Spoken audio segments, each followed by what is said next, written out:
Biafra land. My name remains Mazi, Jonathan Chinedu from Alo province of Biafra land, and we are here live and direct.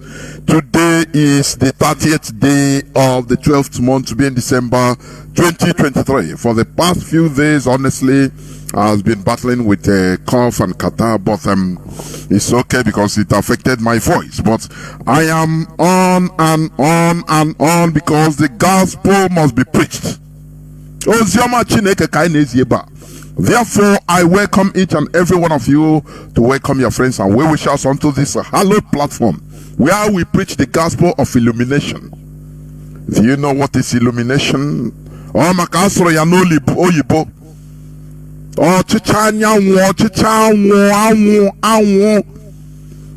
so that light will enter into your subconscious and pursue the darkness. That is what Biafra restoration is all about. It's not only about flag independence that we had in Africa that made Africa to be a quagmire today. Therefore, I welcome each and every one of you to welcome your friends and well wishers onto this hallowed platform. Started by Mazi the Okuchukukan, who is still in the enemy dungeon. Mazi Nnamdi Kanu is the supreme leader of the indigenous people of Biafra, but we had a report since yesterday that Mazi Nnamdi Kanu is having some health complications as he is having an internal vein bleeding, a serious health issue that needs urgent attention.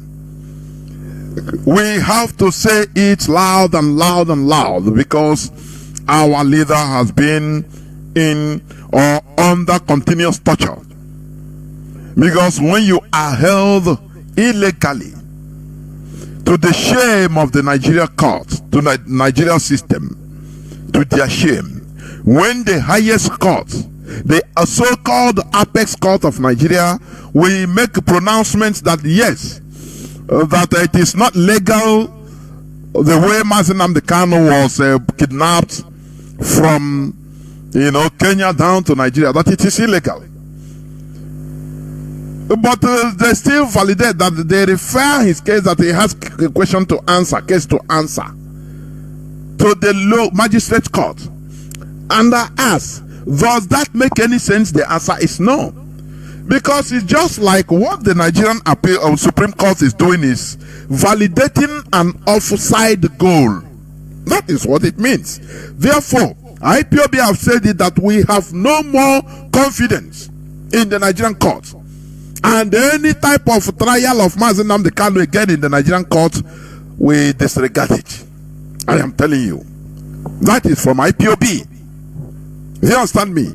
Because they have shown that they don't have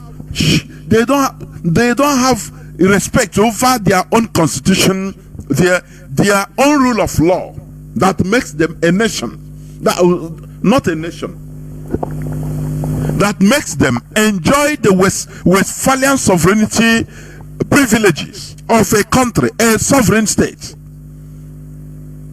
A sovereign state should not be acting like vagabonds and gangsters, but that is what we have in Nigeria, gangsterism, where their own constitution is never obeyed. How can you validate an offside goal? It is impossible. As long as the Supreme Court has accepted there is illegality, first of all, in the way Mazi Nnamdi Kanu was brought down to Nigeria, which means he should cover, because that is the first, the only thing that will cover everything. They should have ordered and said, look, for his trial or anything concerning him to be legitimate, he should be taken back to where they brought him illegally. Now file a legal, a legal repatriation or expatriation motion with Kenya, so that he will come legally.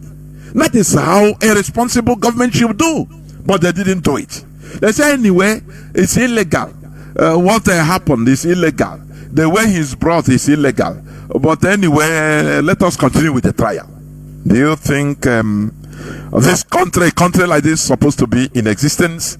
The answer is no.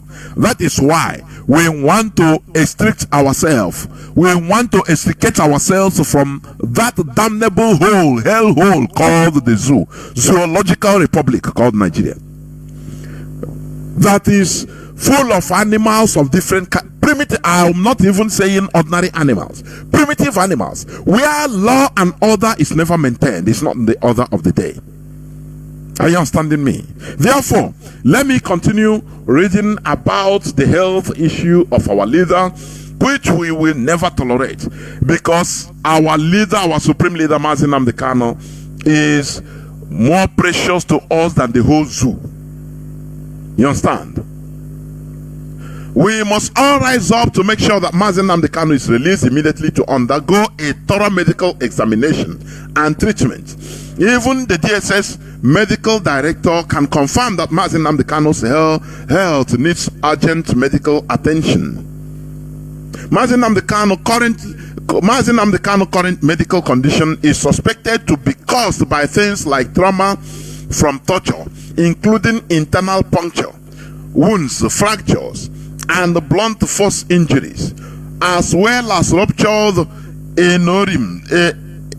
aneurysms. You know, these are medical jargons, and bleeding disorders. The overuse of certain drugs can also be one of the serious causes of such a health issue. Moreover, this particular health issue is a medical emergency and should be treated immediately by medical professionals. Enemies of Mazi Nnamdi Kanu and the Biafra struggle should know that we are not complaining for their indefinite detention of the Biafran leader or asking Nigerian government to take this issue serious, because we already know what their plans are. Their plans is for Mazi Nnamdi Kanu to die in detention, and their alternative hatched plans by some Igbo politicians like Devo Mahi, Hope Uzodimma, Emeka Ofo, etc., and some religious leaders in Southeast is to make sure Mazi Nnamdi Kanu is jailed for life. Let this be a very clear warning to those enemies of Biafra restoration. IPOB, ESN will not tolerate any more Nigeria court proceedings against Mazi Nnamdi Kanu, because the Nigerian judiciary has proven time without number that it is the worst place for anyone seeking for self-determination can get justice. We know where the Nigerian government and some Igbo politicians are heading to. All their plans against Mazi Nnamdi Kanu is to jail him for life imprisonment or a minimum of 25 years, so they can have enough time to destroy IPOBSN, which is impossible. The enemies of Biafra should know and be ready for a serious confrontation as they venture into this journey of Nigeria disintegration. I hear what I am reading. This is why today I will make today. I should have continued the teachings or the submissions of yesterday Saturday, that is last Saturday, but it will be in this new year. I will continue it because I didn't finish it up, the influence of religion. But today I want to make it an interaction. I will open the lines as quick as possible so that people will give their thought. You know, sometimes when you talk after you listen, we should learn from ourselves, from each other. That is why today the topic for the interaction is, what do you understand by Biafra is our religion?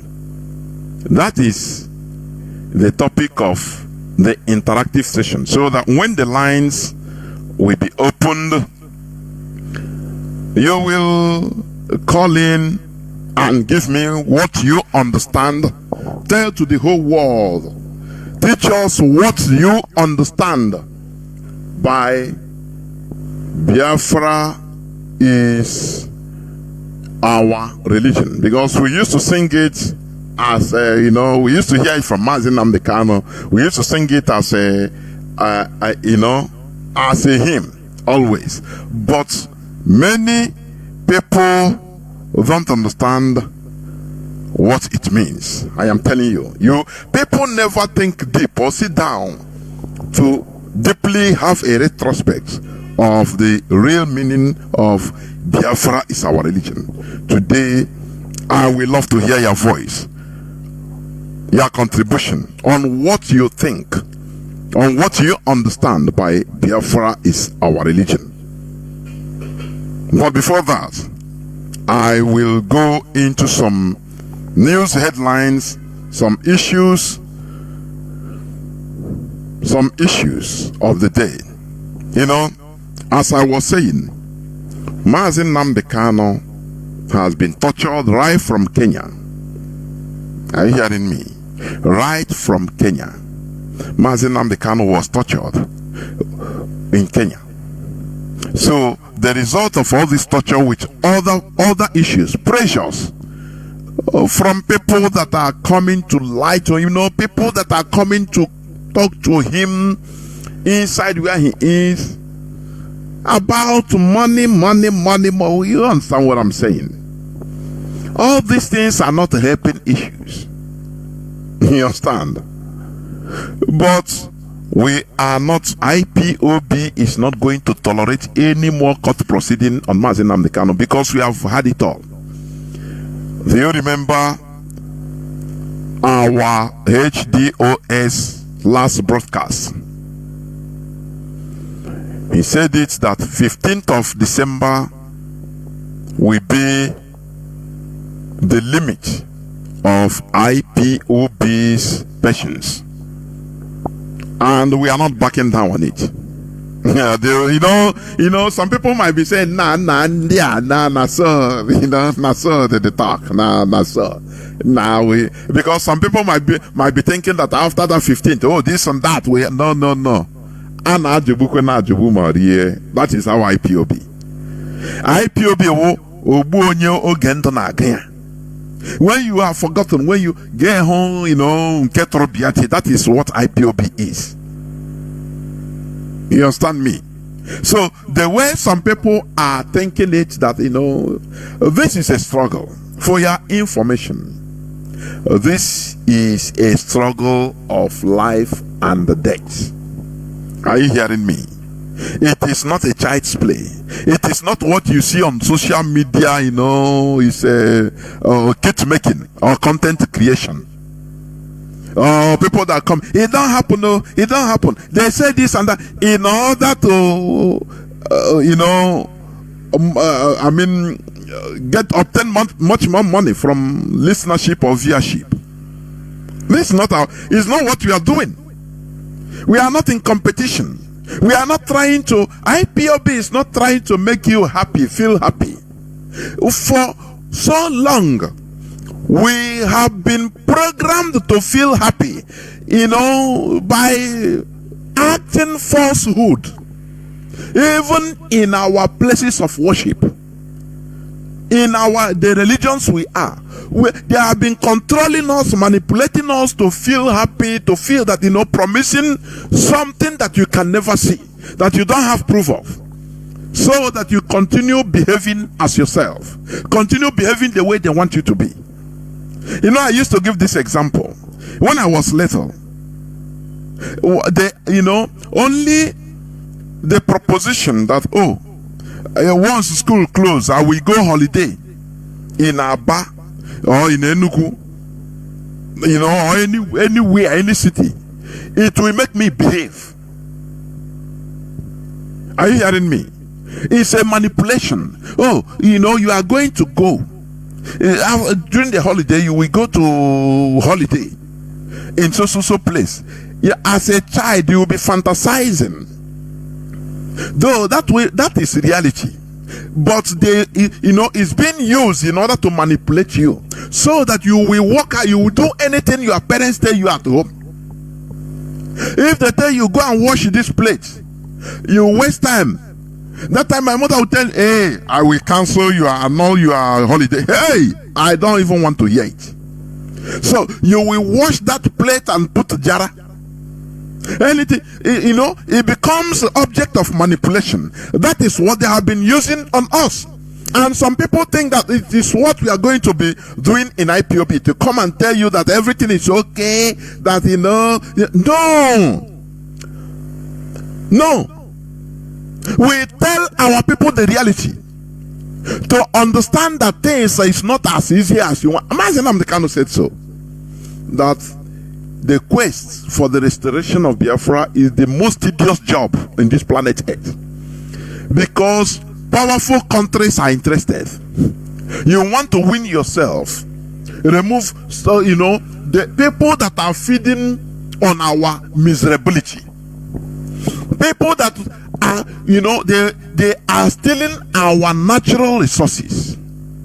Our God-given crude oil is being stolen. As I'm talking, our natural resources are being stolen by countries, very powerful countries, who believe that, look, if Biafra is restored, that these Neanderthals will now start making them to pay money as normal in order to get the oil, something that they are stealing free.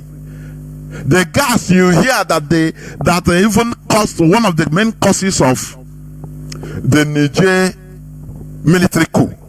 The gas come from our land in Izombe, in Imo State, the highest deposit, largest gas deposit in Africa, and one of the largest in the whole world is in our land. This is what Europe is trying. They want it free of charge. Almost free of charge. The same way they are stealing Niger uranium. France is stealing Niger uranium. When uranium is being sold, is it 211 euro? Now Niger for each kilo. Now Niger government is getting only less than 1 euro, less than 1 euro for each kilo. And now you want them to keep quiet when you want to regulate all these things? No, they will fight. That's why they want to control the African population. Are you hearing me? And that is why they come through religion. Because look at the Vice President of America. He came all the way for state visit to African countries, Ghana, Ethiopia, and all the rest. Is it Kenya or all the other countries? I don't know. The main topic of her visit is legalizing Ndina Kwantu. Can you understand? Can't you reason? They want our population to be depleted. Let me tell you, for your information, Africa has 54 or 55 countries. Very huge continent. Not what you see in the map. It is more, the way they draw the map of the world. In Africa, when they come to Africa, you make it smaller, and Europe will be big. Whereas Europe is far less than African continent. The whole of Europe, I'm telling you. But in 55, they have 1.3 billion people. Only the population of India is more than Africa, the whole of Africa. Only the population of China, one country, is more than the whole of Africa. But they are still maintaining that Africa should, they condemn monogamy. They make you not to marry, they sponsor these contraceptives in Africa more than anything, so that our population will be decreasing, so that they have fewer people to contend with, so that we become weak. A continent or not a country. China is more populous than the whole of Africa, but they don't complain of China, do they? India, they don't complain of India, do they? For you to understand the type of quagmire situation that we Africans are, and we need to have another mentality in order to face the reality facing us. That is why we are not trying to restore a country, another African quagmire. No, we want to restore a country that is full of sanitized brains, so that we will face the uphill battle that will be facing us. Do you understand?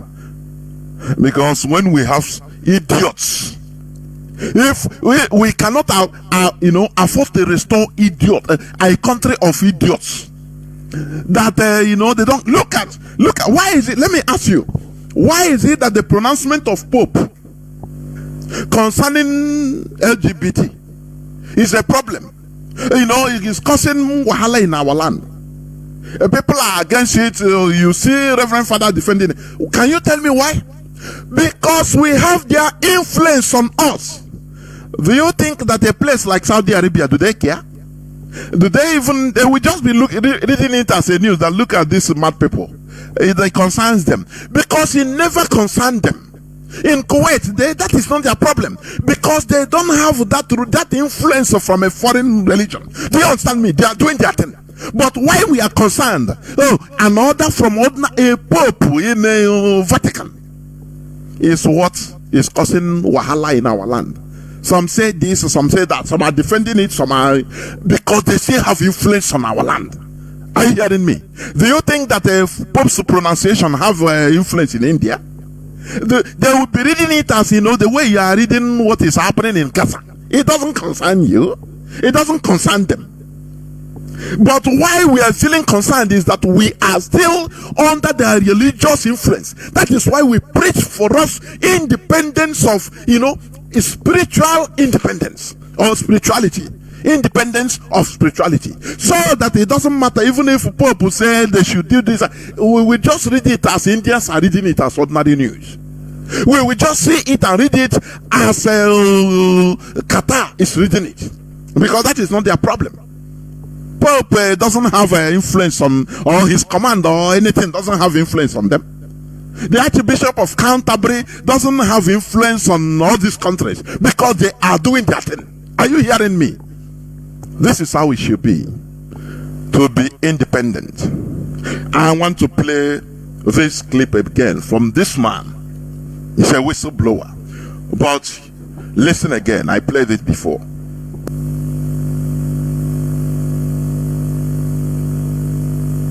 It's called the Kiss. In Africa, yes, because there is a policy of the American government. It's called the Kissinger Report. The policy of America in Africa, the Kissinger Report of 1970s. That is what they are pursuing. Let me tell you, this world, there is no pity in this world. There is no sentiment in this world. It's a world of exploitation. It's a world of when Mugu fall, Gaiman whack. They even want you to be exterminated so that they will have the complete authority in order to vandalize your natural resources, to take over your land. That is why we IPOB, we don't cry, we don't lament. We face our reality and tell it to our people as it is. We don't want to make you feel happy, to feel pleased, we are doing something. No. We say it as it is. Have you forgotten when Mazi Chinedu will come over here and start saying that, look, Mazi Nnamdi Kanu is not in the police station, that he needs to go and bail him. That is why, this ignorance is why people are being deceived, because they are sentimental. When this thing happened, the episode, what happened? What many of these Neanderthals, even in our movement, or some other mischievous people, they start going for propaganda. They start looking for a scapegoat instead of understanding that, look, this is what has happened. They start listening to propaganda. The DOS has showed him. What the type of people are these? Yeah, we don't paint words, we say it as it is. It's a bitter pill, but it heals. Shut up. But it heals. It heals a lot. We don't want to start telling you what you want to hear. It's like this. We paint world to be politically correct. For how long have we been listening to all this garbage? Where are we today? We are getting from bad to worse, worse to worst. But here we say it as it is. Look at the policy. When you listen to all this, you understand what is happening. The policies of these people, because they want our resources. It is so important to them. You know, how they wish that, had they known that these resources are there, for your information, they wouldn't have gone out of Africa physically. I am telling you. But, their fight now is more rugged and dangerous. More rugged, because they are in charge of the governments of Africa. They are in charge with their policies, everything. The unseen hands that are handling the people you think that you are electing into office. You see. But you are lying to yourself. Here we don't lie. America wants Africa to be Africans, to be exterminated, so that they take over. They will have access, so that no person will be on their front, so that there will be no military coup to challenge them in Niger, so that they will have the whole countries, Western countries will have their military bases in Niger, free of charge, conducting different types of experiments, human experiments, using human beings as guinea pigs, without challenge. When they come to the media, they will be praising the president, former president of Niger, that is democratic, is respecting democracy, whereas he granted them access of evil with their people. They don't care. The same thing Tinubu is doing. They know that Tinubu is a criminal. He's a hardened drug dealer. He's a criminal. But they allow him to be there. Do you know the reason? For them to be able to use him effectively. And you are seeing what he's doing. You understand? They are using that selfishness, primitive selfishness that is in them, in the mindset of many Neanderthals you call Africans. They are using them. Use it. They are using it effectively. Catching the policy makers, being in charge of policy making in Africa, in Nigerian government, the government of Nigeria, in order to effect what they are doing. Look at America had the largest drone base outside the United States in Niger. France had their military headquarters in Niger. Yes. Spain have, Italy has, other countries has, because Niger has a very vast land. So they give them, conduct anything you want free of charge. As they are, anything they see in the land, they steal, they loot. Now CNN will be praising the president. They will be using the Western media to be praising their puppet, the president, or Bossum, as a very democratic country. But they always hastily add that, do not forget that Niger is second to the poorest country in the whole world. It's fun to them, but it's democratic. Now, are you going to eat democracy, their Western imposed democracy? Equal, do permutation. Equal can you compare the so-called Western imposed democracy they are present in places like Nigeria? Now compare it to the living standards of the people. Just compare it to the living standards of people. In Nigeria today, in our place, a fowl is going to, as they say, from 14, 15 to 20,000 naira today. A fowl. The money you can use to buy up to maybe 4 or 5 in Italy. You understand me? But it's a democracy. Because they see you as Neanderthals, people that are controllable, manipulable. That is why. Because you still harbor that primitive selfishness in you. Don't you see Igbo politicians? Don't you see them? For Hope Uzodinma to be a governor, instead of him not being a governor, let every Imolite perish. And he's ready to do that. He's doing it. That is that primitive Neanderthalic character. Look at the governor of Ondo State that has been in coma. Maybe he died since how many months? But upon sickness, instead of when he was, he know that he was incapacitated to resign his resignation letter according to the law. He cannot do it because there are people, cabals around him that are eating, that don't want to give up. They don't care whether everything in the state is being looted. That is not their problem. You see that Africa still lag behind mentally. That is why you have no respect. In the streets of Madrid, anywhere they see black man, you have no respect. Because they see you as you are. You have no respect. In the streets of London, in Canada, as a black person, you are regarded as an ape. Even if they don't tell you, but their character says it loud. Don't you see that? Because you are incapable of building a civilization. Do you understand me? Let me continue playing the plans of America on you. Listen. Because there is a policy of the American government. It's called the Kissinger Report, which was produced in the mid-70s when Henry Kissinger was involved with the government. And it explicitly states that the purpose of the foreign policy in Africa was to reduce the population.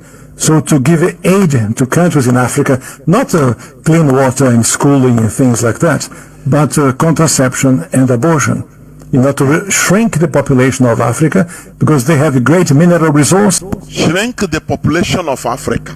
Don't you see the pronouncement of Pope? And Africa carries it in the head. Do you know the reason? Because they have influence in Africa.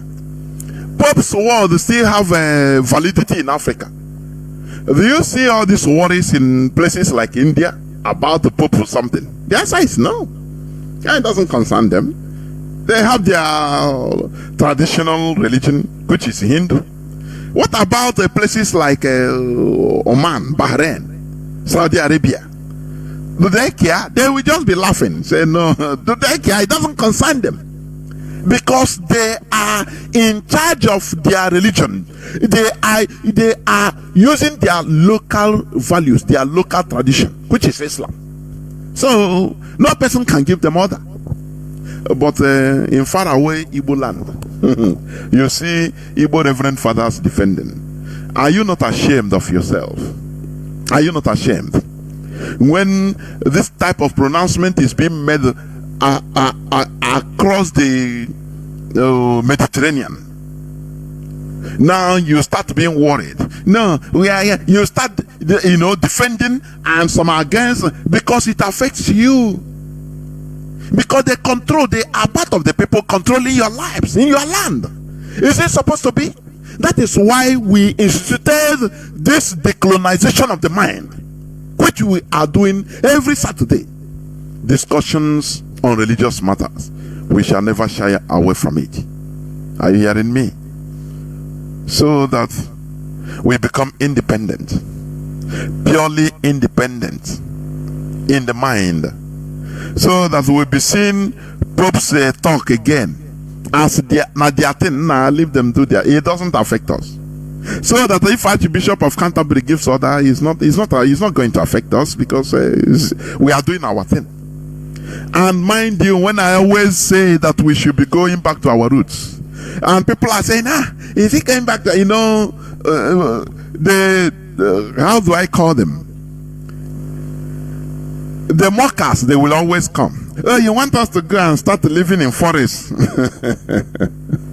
Oh God Almighty. Because you are gullible and stupid. That is the reason. You should be ashamed that you cannot even develop any one thing that our ancestors instituted. This generation is incapable of developing any of them.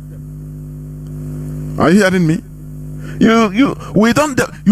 Incapability of developing them. Do you see the car Mercedes? When it came into being, or Ford, Ford Motors, Louis Ford, all these people, their first cars in whether 18th or 19th century, it looks laughable. You cannot even imagine what it resembles. Are you hearing me? But as time goes on, subsequent generations continue contributing to develop it. So the CLK and all that other type of models you are seeing today, Mercedes and Ford and every other car, Toyota. But you are all nothing. Who brought Ete Jebunko? Is it not our ancestors we learn it from? Do you care to develop it? To make it electrical? To make it easier? To make it electronical? So that you are climbing tree. Will be electronical, will be electrical, or will be robotical. Robots will be climbing trees and but still, lazy set of people, you continue condemning your ancestors that invented all these things, but you can never develop all that. You can never make it better. Our people are still using the same system of thousands of years of Inyunko. Are you not ashamed? And you will stand, you will rise up and open your mouth and condemn our ancestors that brought this thing. That, what value have you added to their inventions? What value? In 1903, when the rich brothers, twin brothers, when they flew the first manned aircraft, it was, I think, 52 seconds. 52 seconds flight only. It was made of carton. If you see it, you will laugh. But that thing mutated into the aircraft, to jet, everything you call flight, you are entering and enjoying today. Who made it possible? If they left it like that, left it moribund, and they continue today blaming the ancestors, say, I beg nothing. These people are bad. They killed the slaves. That's why they killed the slave Africans and destroyed the Africans. Imagine that you are white people. You will be blaming your ancestors that because they crossed around the world and slaughtered indigenous people. So that's why what is happening to us is happening to us. You will say they are evil because they are really evil. The white ancestors, but their children did not stay there and be complaining, yabbing. Instead, they continued developing on what their ancestors started. Which one have you developed? Instead, you want to go to where it is already made. Our ancestors found out Do you know maybe how many people must have died before they can find out that if you eat a gushi, that it will be good? That you put it like this, put it. What have you added as a development? What? But you may blame our ancestors because you are gullible. You are stupid. You complain. You know what it means to resist the white people? I mean, Ekumeko warriors, our Igbo warriors, to resist the British, to fight them for 31 years. Do you know that? Do you know how? But today, only how many? Mazi was rendition, then you are off. Only propaganda will pull you down. Then how do you compare yourself to our ancestors? Those that you are yapping. Do you know what is 31 years? I think Macron was 32 years when he became the president of France. Zuckerberg, how old was he? If not 20 something, before he became a first billionaire in dollars. But Ekumeko warriors, Igbo warriors resisted the fourth British to stand there for 31 years, and you are still yapping them. Are you not to be ashamed? You push you out of the struggle. Only fighting. Mazi Nnamdi Kanu. Oh no, the Supreme Court have said that he will go back. You all be koropugi. You fall down. You say now it seems this thing now. Wow, it's not feasible. And you say no, I'm not going to support again until let me see. And once it comes to yapping our ancestors, you open your mouth. You have a big mouth. You yap them. You should be ashamed of yourself. You should be ashamed of yourself. We in this generation, we are the ones to even be yapping ourselves. Are you understanding me? Do you think that the Ekumeko warriors, they didn't suffer casualties? Do you know the atrocities that were committed on our communities by the British Army? They will go and burn every village, kill any person they see there, burn down, kill every. But it didn't stop Ekumeko warriors. In 1967, 1970, we fought for 2.5 years and run away. Didn't we? But you blame our ancestors, don't you? Can you imagine resistance of fighting the onslaught of the British The Europeans for 31 years. It's very easy for you to mention. Mazi Nnamdi Kanu is only in jail for going to 3 years, 2.5 years or something like that. And you have collapsed already. But if it comes to religion and our, you say, no, our ancestors are this and that. Let me not insult you, please. Let me not insult you. Because you are insulting yourself. You are making yourself irrelevant in the presence of the world. Therefore, I will continue. Let me continue. Let me finish playing this. Is there. The time, water and schooling and things like that. But contraception and abortion. In order to shrink the population of Africa, because they have great mineral resources there. In the time, Kissinger and those involved with the Carter administration wanted to shrink the population, make sure that the Africans do not develop and do not use the resources for themselves, because we in the States, we need them. There's a concerted effort of foreign powers to control the population of Africa. Africa is a huge continent, could feed thousands more people, but the policies of the West, especially in Europe. For example, between 1990 and the year 2000, the United States, Canada, and Europe contributed about $6 billion in contraceptives. Not to help the people, not to give clean water, clean food. That is you see, they contributed $6 billion only in contraception. So that I flush here the person, so that we don't grow in population, so that they can do anything, so that no resistance, because there is good. And do you know what? Do you know what? I mean.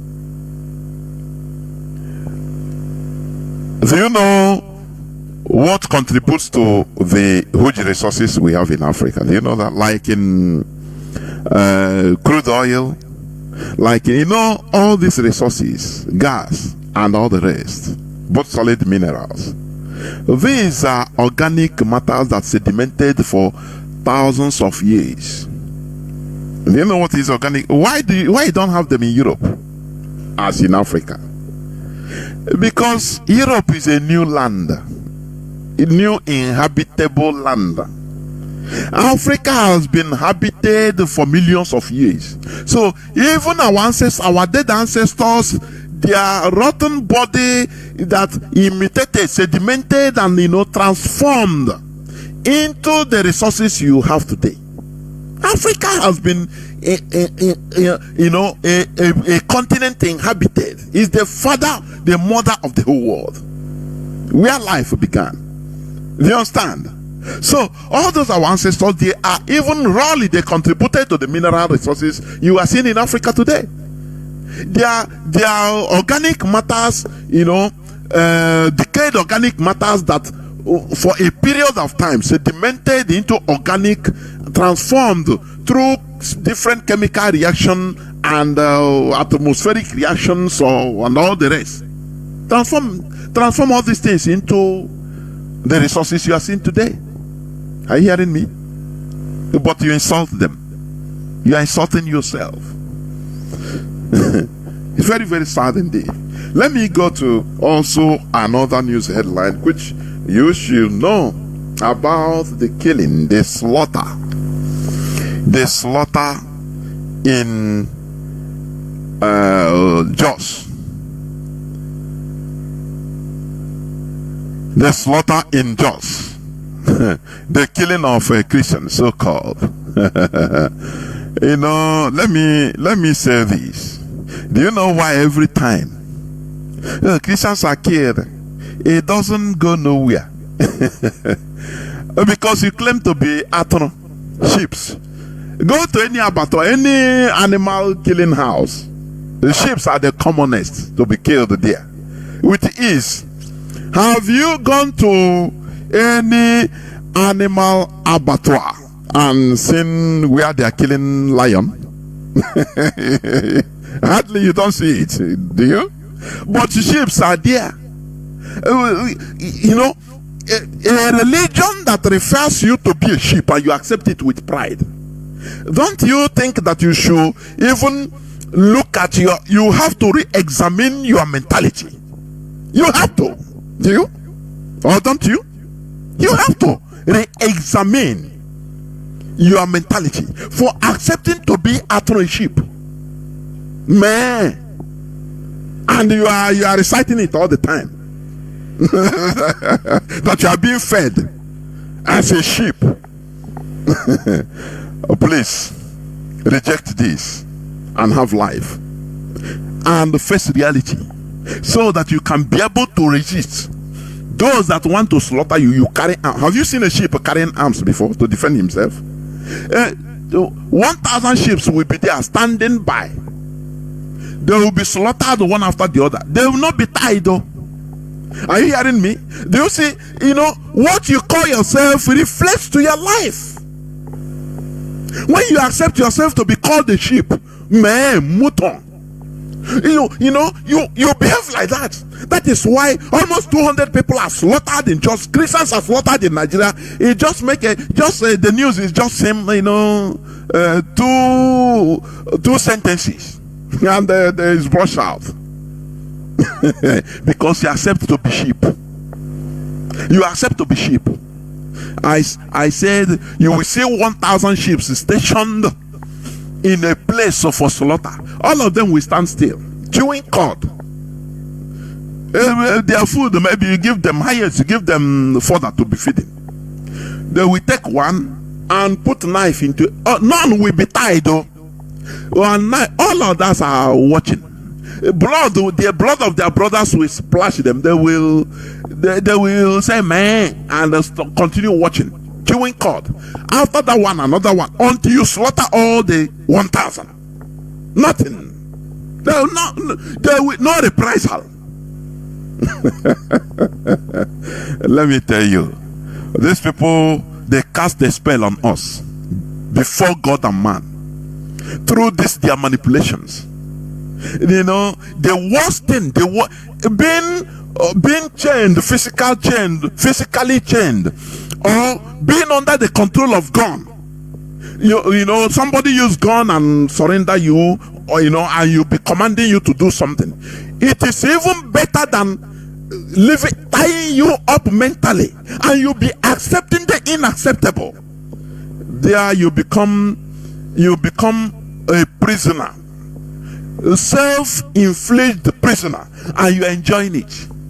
You will receive it with joy because it is ekenagagbo. Are you hearing me? Let me read it again. For the sheep, but we refuse to be a sheep, and that is why I love this. What the pastor, this so-called pastor, what he said. Let me play it before reading. Biafra, the impostor called us a dot. People don't know what a dot. That dot, like this cataracts that causes blindness. It might start with a dot, just small dot. Before you know, it continue expanding, and it will blind you. You will no more be seen. A dot, just a dot. Are you understanding me? Do you know what a dot can do? I could remember even in the story in the Bible, because we learn from everything. When there was a lack of rain in Israel, and Elisha, told the Ahab, after years of no rain in Israel, in the wilderness, Elisha was there, and he was praying. He said, "Let there be rain." No, he told the king, he said, "Go fast, otherwise rain will beat you." The man said, you self, waiting to worry you. Now this guy went and prayed. I'm telling you story because it's a story. We learn from everything, both Akokoi for everything. You understand? Now this one, he went and prayed and told his servant, said, "Go and check the sky." What do you see? He said, "I no see nothing." No. He went again and started praying. After some time, the servant came. He said, "What do you see again? Go out and check." He said, I saw one thing, small thing, a dot. He said, forget that. That dot you see is heavy. So that is what Biafra is. You call us a dot, but that dot is what we consume people, what we expand. You understand? Once a revolution starts from that, the little dot is finished. Now listen to what this pastor have to say. Listen. I played it at the preamble, but listen again.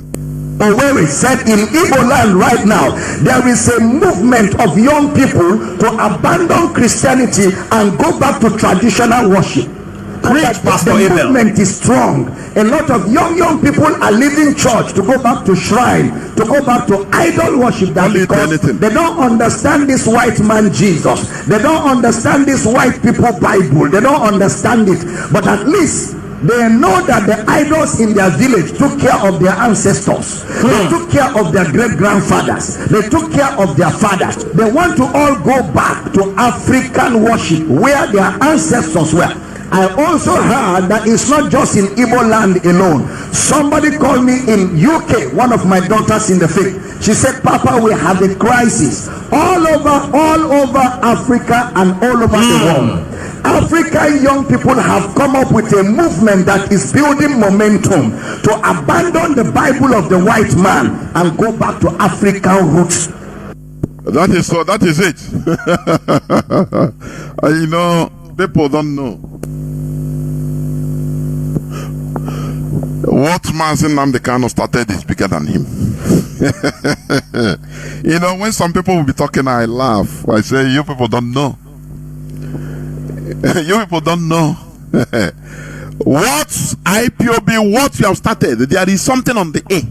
You don't know. That's why I always say, be part of this awakening. This is the era of African awakening, the era of African renaissance. It will happen. It will continue expanding. You will see it and laugh and say, nah, I used to see what comments. I say, no, these people, you know, our people, many of our people are bad when it comes to calculation. They'll tell you, no, it's nothing now, no, don't what. Are you reading the Bible when it says, when the Antichrist rose, that no more hope, it is the end of time. Do you know what that will be? They call it the beast. You know, I've been repeating it here. The beast with the 66. Do you know what it means? You know, they give you codings, you know, but we are trying to decode all of them. Black man has the melanin nomenclature, deoxyribonucleic acid nomenclature, the chromosome, has 6 proton, 6 electron, and 6 neutron. That is 666. When I discovered this, I was shocked.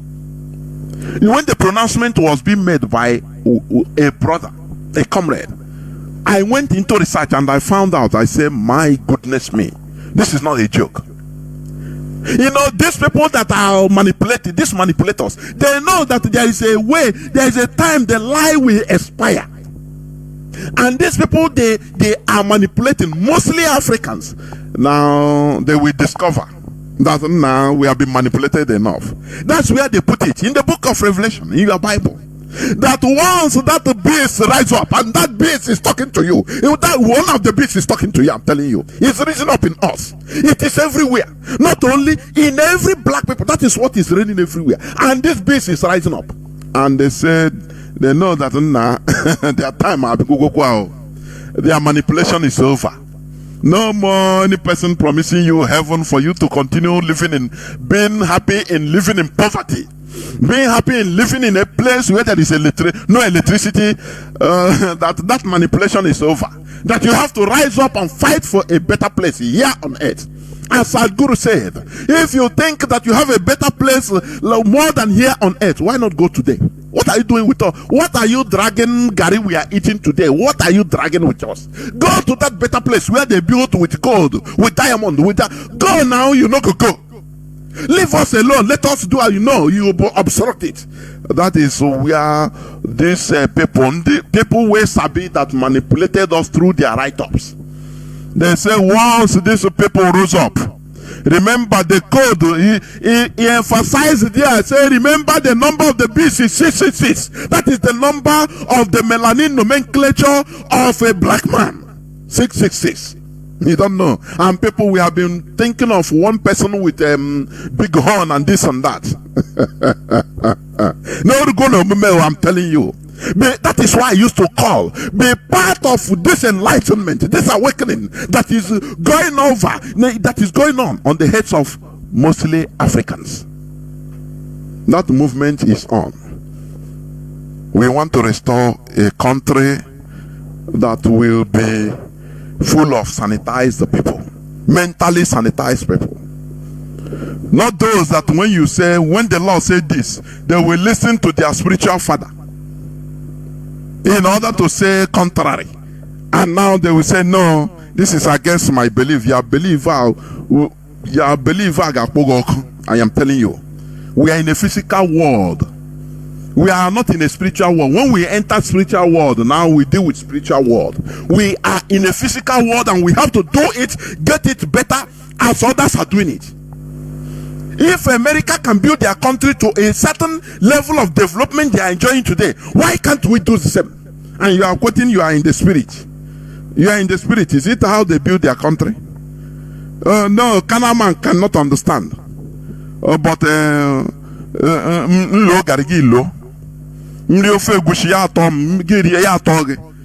Now, if it comes to reasoning, logic, you said, no, I cannot understand. Let me continue, please. Let me continue. There is something I was reading. How they massacred Christians. And the news has gone. Do you see any, what country, what Christian country? Is Italy championing anything in favor of these Christians massacred in Plateau State? They die for nothing. I say nothing. They die for stupidity, for nothing. That is why, I used to clamor. If we understand what the white man did to us using this religion, I am telling you, we will resign. Massive resignation. It's a protest. It's a form of protest. I could remember in history, there was a time, I think in early 19th century, when the Fulani came to Futajelon, the present day Guinea, as just a headsman that were passing by and saw a forest full of good herbs and this and that for their cows and goats. They told the local people, the local Mandinka people, please allow us to stay for the night. And they allowed them. And that time the Mandinka people were Muslims also. Are you hearing me? Now, from sleeping one night, they have to ask a favor. As there are places, please, can you allow us to feed our cows so that anytime we are free, we are okay, now we can continue our journey. The innocent Mandinka people feel that, oh, these are our Muslim brothers from nowhere. They just come and they are Muslims. And they say, okay. They use the religious sentiment.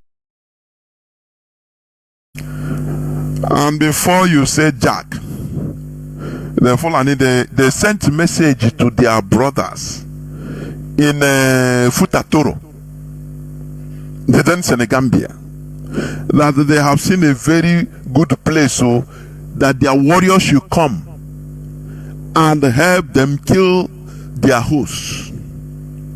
Before the Mandinka could rise up to what is happening, they saw people massacring them. And they are Muslims like themselves. They were surprised. Say, how can we thought that this is a religion, we accept each other, we are in difficulty as foreigners and we allow you, why are these people killing us? Now they saw that they are are using Islam in order to propagate their political land grabbing agenda, as they are doing now in Nigeria. Do you know what the Mandinka people did? They were fighting back. and they gave order to all of them. They unanimously agreed that they have to resign from Islam. That if Islam is like this, where a fellow Muslim will come, which they will be given hospitality, and they start killing them, eat them. They say no. They resigned as a protest. Are you here? This is in history. No, I say you don't study history now. This is historic. They said no. Instead of this, we resign from being Muslims, as not as one person, as all. Are you hearing me?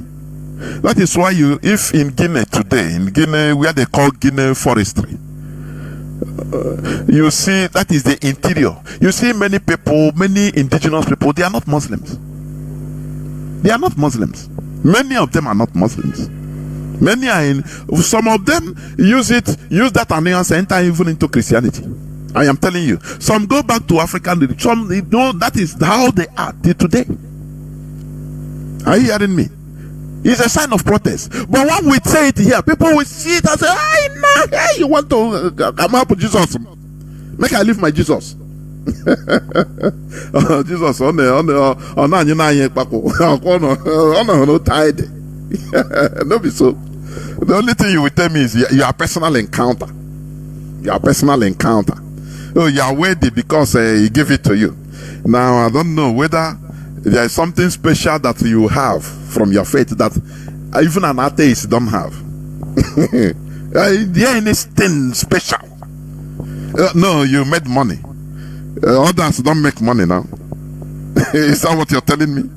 You have health. Others don't have health now. Others that are not even in your religion, they don't have health. Here we prick your common sense to reason and think. You understand? Let me read. I will open the lines in a jiffy, but let me read this. Nigerian Christians slaughtered in Christmas attack is a Christmas gift now. This was December 28th news 2 days ago. As you might know, why Christians in most of the world are full of Christmas joy. It was the reverse atmosphere in Nigeria's Central Plateau State, where attacks in several localities on Christmas Eve left at least 160 people dead and about 300 others injured. Are you hearing? This is a conservative figure. But look at a country that lost where people are slaughtered, and they call them that Nigerian government officially, because I listened to this through other mainstream news, they say unidentified gunmen. How can in other places, in countries that are completely at war, you can never hear this figure that in few days 160 to 1 or 2 days 160 people, let us say even official figure of 160, we know that it's more than 1,000 people dead, but they say 160 people. You can never hear this even in a country that is fighting with their bombing. You can never hear this number. But in Nigeria it's nothing. The president doesn't care. After all, the governor of the state the governor of the state, he left the state and go start boomeranging with Chinedu in Lagos. And you think that this is a country? Why wouldn't they be slaughtered as Christians? They died because they are Christians and they are Nigerians. Is it not? Okay. The attacks started on Saturday but continued into Christmas Day.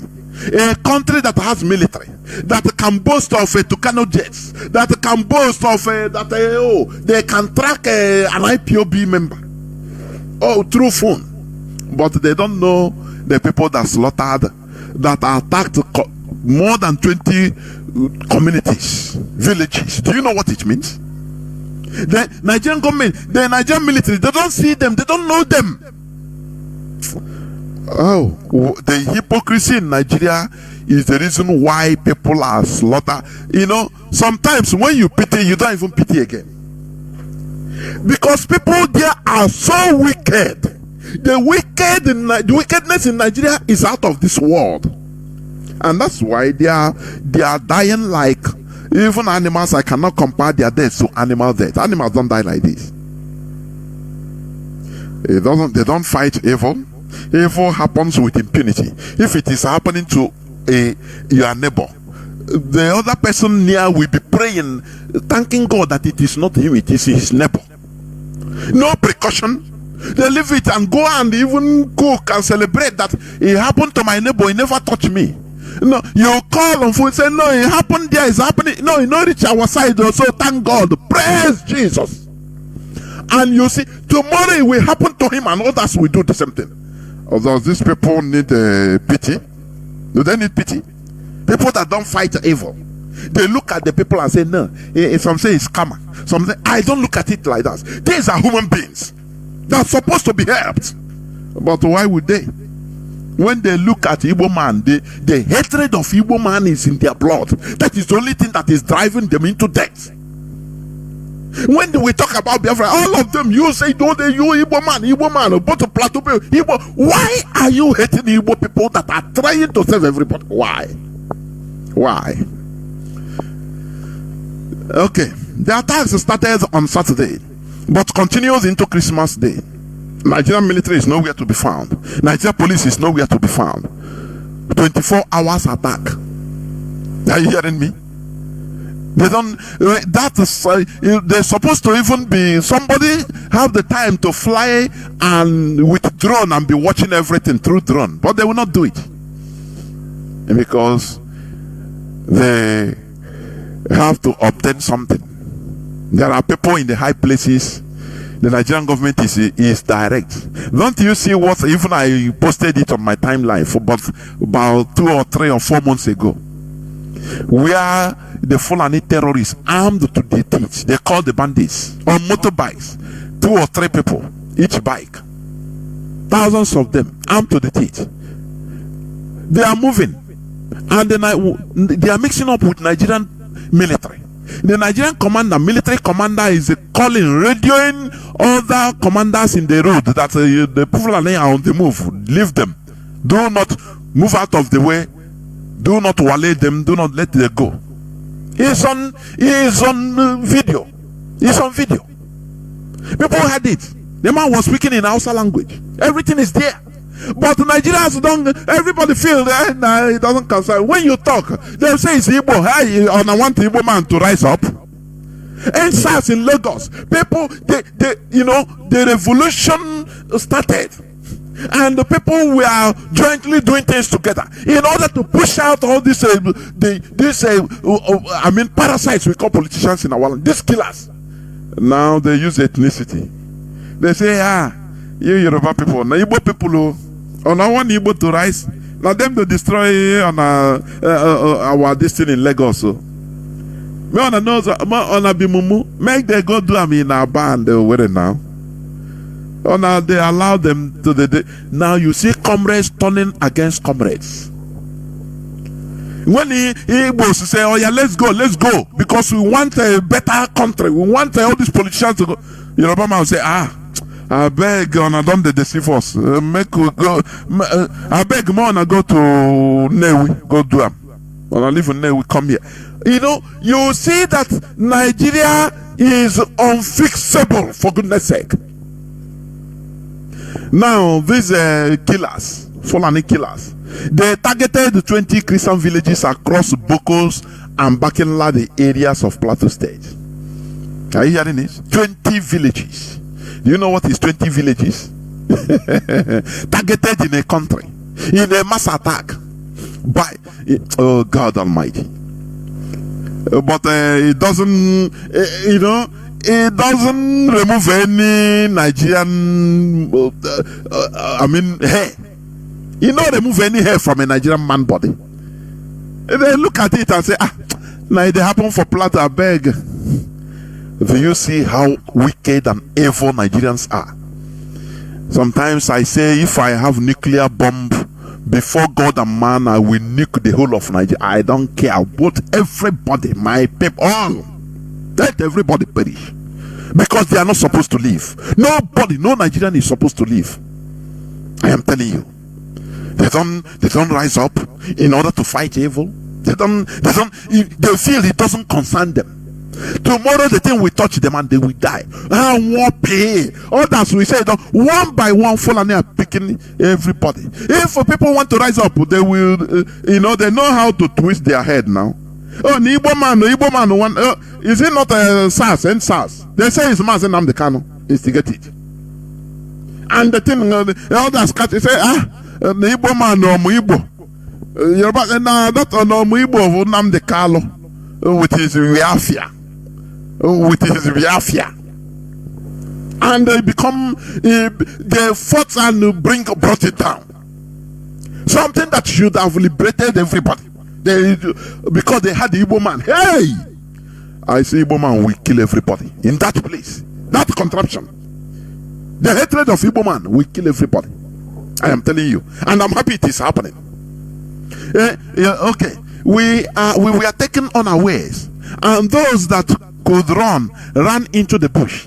A good number of those that couldn't run, caught and killed with machetes. Let me tell you, local resident Majid Macham told Reuters, no, let me tell you, there is a way these people behave. You see these terrorists, Fulani jihadists, let me say it here, there's the way they behave, the way they attack. The people in front will be armed with sophisticated guns, rifle, AK-47, 49 on machine guns, mowing people down. Are you understanding me? Now, there is another, it's a war tactics, for goodness sake. There is another people at the back. Those people they have machetes. Are you hearing me? Now, when these front people, then when they kill with, if you are running, they shoot you down. Now, as they are shooting you, as they shoot people down, they have killed them with guns and bullets. Now, the second wave of the bandit, the Fulani jihadists, they will use machetes now. Those that are already down with a gun, with bullets, they will machete them in order to deceive people that they are killed by machete. So that to mask that they don't have guns, so only machete they have. This is a war tactics, for goodness sake. When we Nigerians learn, please. So they have only machete. Nigerians are zombies, honestly. I say the first wave of people, the first wave of the jihadists, they have assault rifles, mowing people down. Now, after they mow people down, continue, they'll be advancing, killing. Now, those running, they'll be killing them. Now, those coming at their back now are armed with machetes. When they see a dead body already down with bullets, some bullets, you will not even see, you hardly see it with naked eye like that, how we penetrate. They will use machete now, cut them into pieces. Now, when video comes, they will be seeing them, that they are killed with machetes. In Nigeria, they don't go autopsy now. People that don't have electricity. They don't even know what is autopsy. They don't know autopsy. That's why people die. They will tell you, they have killed him. Hey, now his people kill him from village. Maybe they don't know that what killed the person is hypertension, high blood pressure, any type of heart failure that will enter into heart seizure. They have killed it. They don't know it's cholesterol. But they conclude, people that are meant to be believers, how can we kill ourselves from belief? Please. How? How? They brought out autopsies everywhere in the world in order to have a proof that, look, this is what killed the person. But in our own side, once somebody that,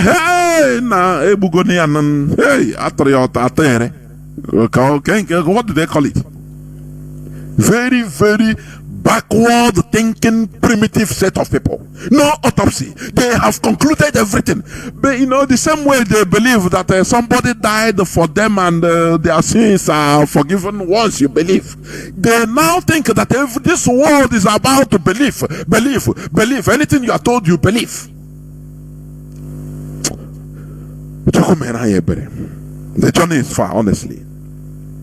The journey is far. This journey is far. I am not one of those people that are saying, "Oh, Biafra will come today, tomorrow." No, because we need our brains to be sanitized. Even if it comes next generation, as long as an immaculate, sanitized nation is restored, not to flag independence. By that time, as ancestors, I will be pleased because law more that look, not coming out in a quagmirish country, thinking country again. People that are being manipulated through religion. We don't want it. Are you hearing me? Let me continue. A statement Tuesday by the Plateau State Commissioner of Police, Okoro Alaware, indicated that 96 people were killed in 2 of the 20 local government, in only 2 of the 20 local government area. 96 people, only 2. Whereas they attacked 20 villages. You understand? And 221 houses were burnt. And Nigerian government don't know about them. They say unidentified government. How? How will you raise dead bodies up? I think we have miracle workers in Nigeria. Why don't they raise all these zombies that are moving around on the streets, called human beings? They don't raise them up. They say they are miracle workers. Hey, God Almighty. The Commissioner of Police, Plateau State Command, CP Okoro Alaware, expresses grief over the deadly attacks that took place in some remote villages of Bokos and Barkinlade, local government areas of Plateau State, carried out by some yet to identified assailants. Nigerians are Nigeria alumni. Mazi Nnamdi Kanu Sinde Nishoji alumni. Nigerians alumni. Chineke yet to identify the assailants. But in Owerri, one person is shot dead the following hour. Both of them must say is IPOB. In Anambra, during the time of Obiano, church massacre in where is it? Is it in Newi or Kezebo? Within 1 hour, Obiano come and says drug war immediately. But here, 20 villages were attacked for more than 24 hours. 221 houses burnt. Nigerian army didn't see them. They don't know them. They say yet to identified assailants. I don't know why do you want to continue harming yourself by being called a Nigerian? Can you answer me that, please? That's why even I solicit anywhere in the world you see a person calling himself a Nigerian, treat him more than just he's a criminal, complete criminal. Don't pity him. If you hear any government, any place in the world, unless the person say no, I am a Fulani man, no problem. I am an Hausa man. I am an Ariwa. I am a Biafran. I am Oduduwa. You see that they are saved. But once somebody tell you I'm a Nigerian, you see you see a dangerous parasite is there. Is a dangerous parasite. Do not hesitate to even kill the person. That is how they are. A country where people are killed in this magnitude, attacks happen. A country that has police force, they call it. They have military force, civil defense. They have drones. They have air force. They have everything. But more than officially, they say almost 200 people are being killed. In a 24-hour, the attacks went on for more than 24 hours. But they say they don't know these people. But surprise, when it comes to Southeast, any car that is being snatched, they immediately say is ESN, is IPOB. They know it's IPOB. Don't you see that there is something sinister? Here we want you to reason. The way we teach reasoning from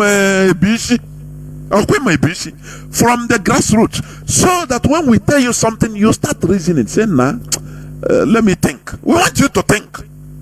Do not allow people to be thinking for you. Think for yourself. How can a an attack, just like what happened in Israel. And after the way Gaza, Hamas attacked Israel, the people in Israel, mowed the people down. And after Israel government will say, we are looking for the assailants. 500 of Israelis being massacred, but they are yet to be identified assailants. Do somebody need to tell you that place is not a country? Do you need a soothsayer, or is it your pastor or an imam to tell you no, this place is not a country, or run away?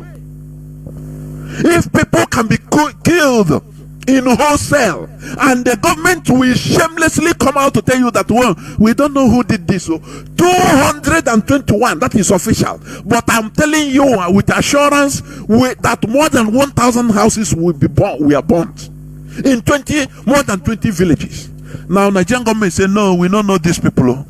We never identify them. Yet to be identified. It's the way they give out the news to international news medias.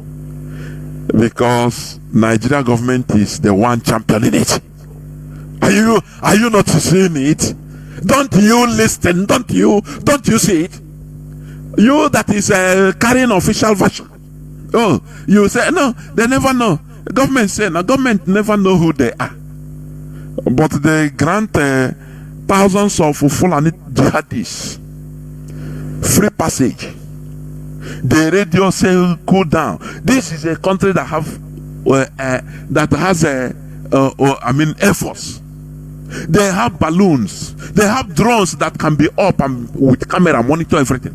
No, but they don't know these people. But once it comes to Southeast, once with the phone, they will track you and say you are an IPOB, an ESN. Ordinary phone of innocent people. Immediately they know automatically. And you say we should continue in this mess you call a country? Is that what you're telling me? You know, here we face the reality. We preach practicality. We don't preach sentiment. Forget about sentiment. That is why you see, the DOS is trying to also train Biafrans, adherents of IPOB, into steadfastness, into not, being addicted to sentiments. When you see people that are falling off, people that are being deceived by propaganda, it is the people that are highly sentimental. I used to say it, my sentiment has died a long time. Oh, Tego. I know sentimental knows, or 4Z, I am telling you. People that when they see they want Mazi to come on a screen and preach, now they will be seeing how he gesticulates. Hey,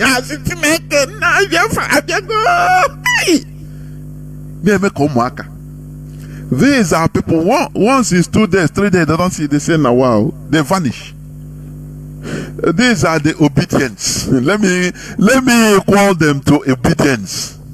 Once the going is right, excuse me, I was having cough since all these days.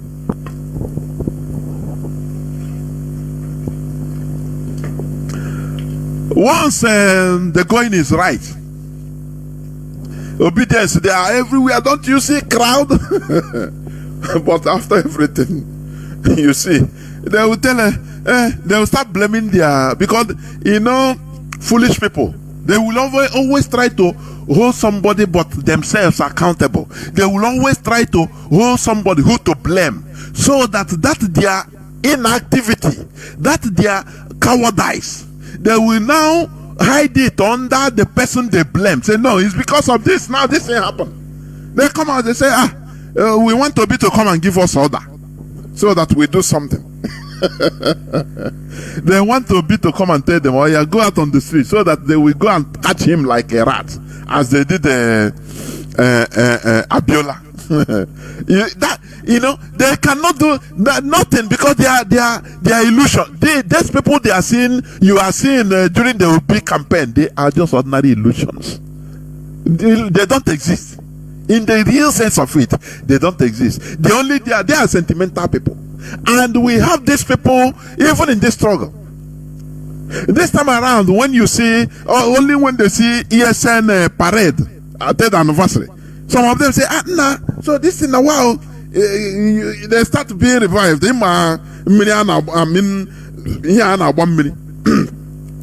now 1 million. On small, because they don't have initiative. They don't have no single route. They are being blown with propaganda. With anything you can, when they don't see, when they feel that nothing is happening, they enter any trend that even if it's criminal, one chance trend, they enter. Water is the code. They say, hey, now here it happen. Now here it happen. These are the set of people, sentimental people. Once breeze used to blow them. Anywhere they see as it is happening, they enter. They will dangle there until when they tire, say, nah, this man self, water now. They say, no, nah, beg. They come out, they think they are human being following you. When they do, they say, you know, but there are, when they will attack at we there here. Okay, now water. Well, even if you don't hear any person say, you say, oh boy, nah, we there. I know, we go nowhere. You understand? That is what one of the best attributes of the DOS. They are training us in order to make us to be tap-rooted, not out of sentiment. Because some people, I used to say it. Some people are clamoring for. They want us to be coming on air. Once you, as I started since, I'll be shouting, release Martin Namdekan, release like Ndinaga Chaplet, release Martin Namdekan, free Biafra. Biafra must be restored. Release Martin Namdekan. My Biafra must be restored. Release Martin Namdekan. Biafra must be restored. Only once you do it for 3 hours, you say goodbye. Another day you come and start trying the same thing. When you are talking, they say, no, you are talking. How do you release Martin now? These are sentimentally motivated set of people. Are you understanding me? Do not forget that today I will open the lines soonest in a jiffy for people to understand that. For people to tell me, what do you think, or what do you understand by Biafra is our religion? People don't understand it. They are just talking it. People don't understand it. Oh, Biafra is our religion. If Biafra is really your religion, before God and man, there is nothing else that will make you. I say there is nothing else that will push you. Don't you see the person that I destined? Don't you see the person? Just hold on.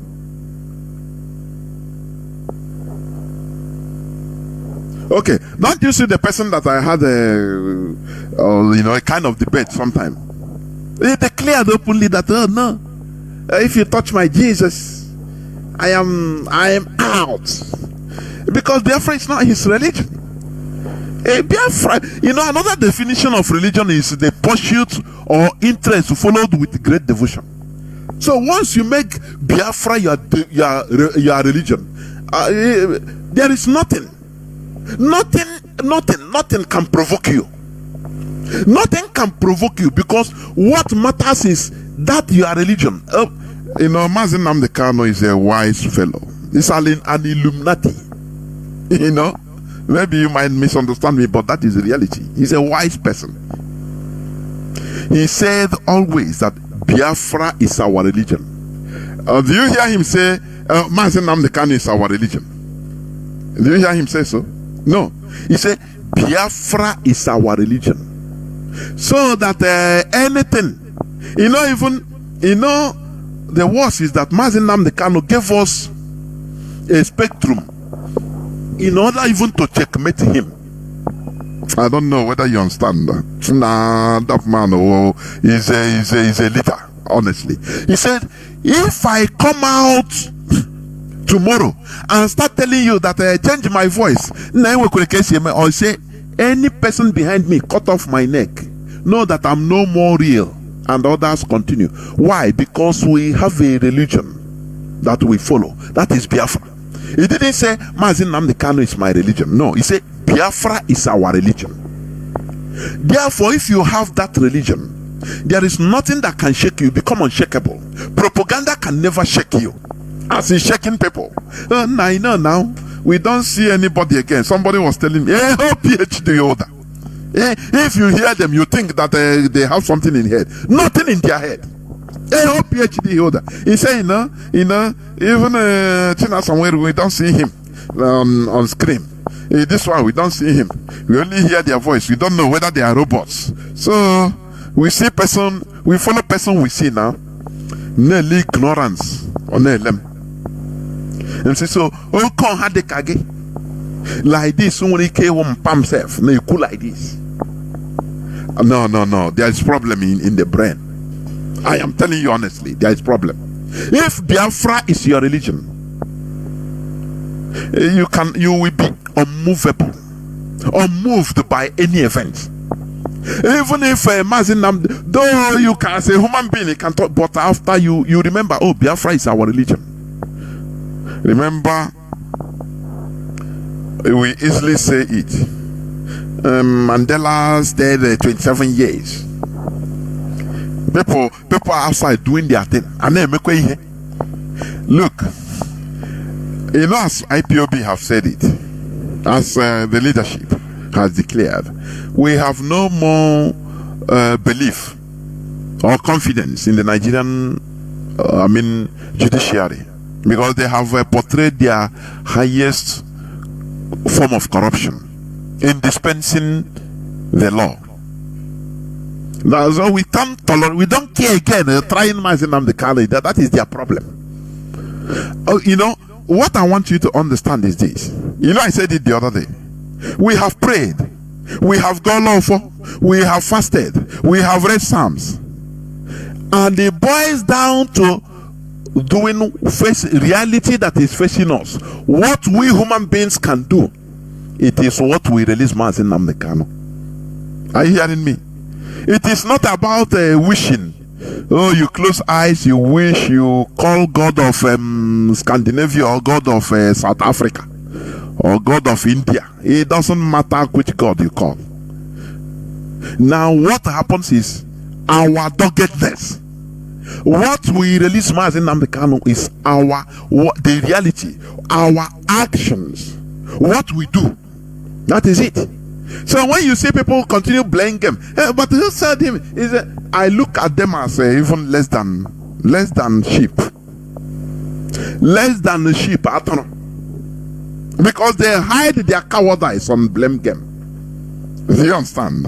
Therefore, as I said, I will open my lines in a jiffy, and after I will open the lines. I will go on a few minutes break, but when I come back, I will open the lines. And now I want people to call me, to tell the whole public, what do you understand by Biafra is our religion?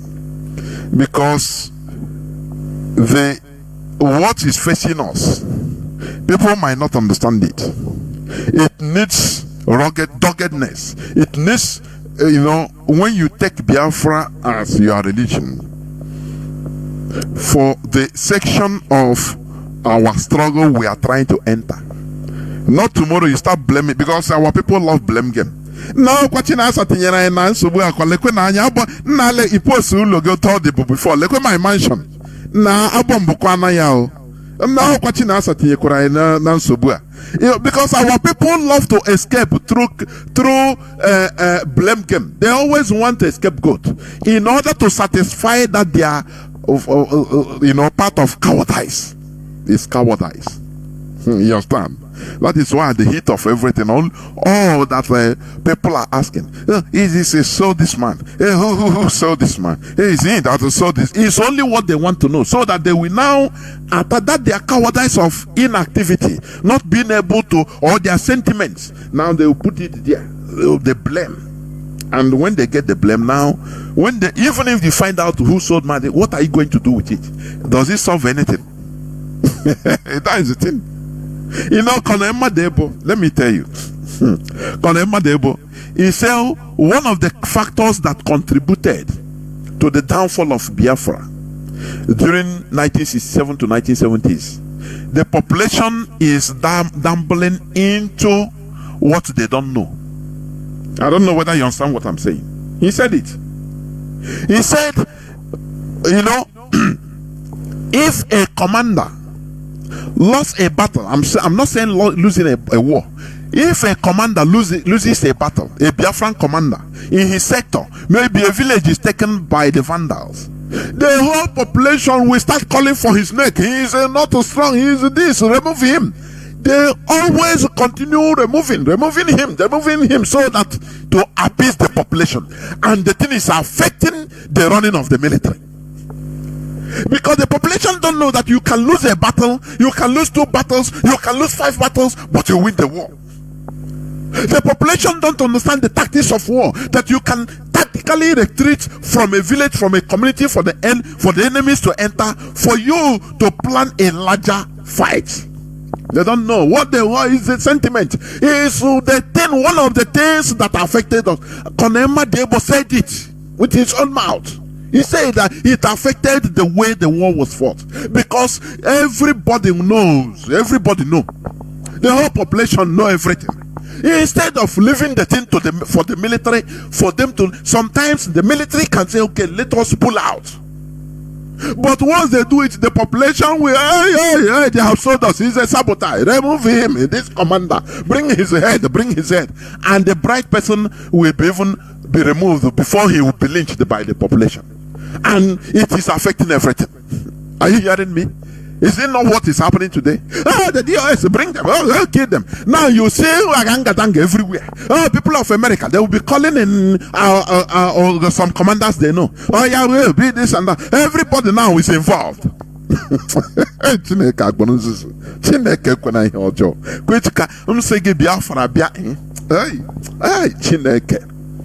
The law maybe conservatively 30% of Biafrans will be killed because of insubordination and strong-headedness. I am telling you, for everywhere to be calm, to go towards one direction, because we don't want you to be that sheep and wash everywhere. You know, we want discipline. Without discipline, you cannot run a country. Do you know that? But once you have one number of one person, even if it's not a common, any person in the you start calling, sending him $50, $100, so that you get now what is happening. Tell me what you want to. What is all this? What is all this? Mazi Nnamdi Kanu saw it and said, no foreign intervention or interruption or communication with people inside of the forest. But on the book in Agon. Do you know that if things start in NS, I can everywhere. I can sanitize I suppose they buy into different methods. I mean, in a developed country, you cannot go to court now. Sue me. I suppose they were secret in the gym. I hear happy anywhere around the world, so that because Nigeria had made us a beautiful flower, but that grow wild. Once you are, your wideness covers your beauty. You understand? So let me go into a few minutes break. But listen, I want you to listen to this, so that just few seconds, so that it will help you in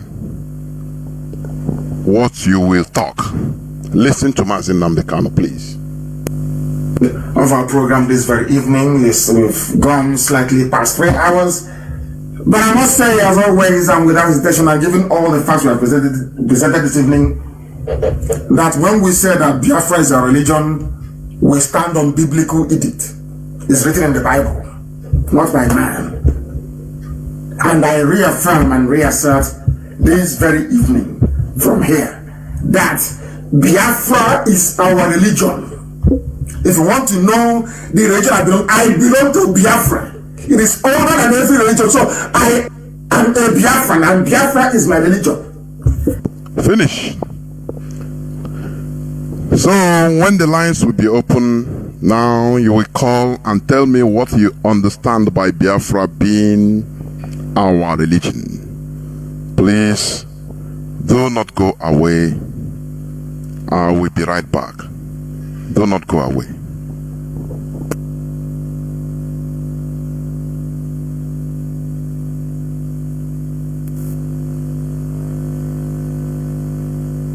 I'm shouting. People say I'm shouting.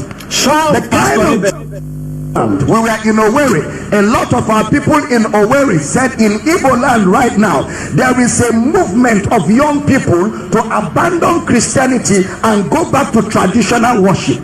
Preach, Pastor The Abel. movement is strong.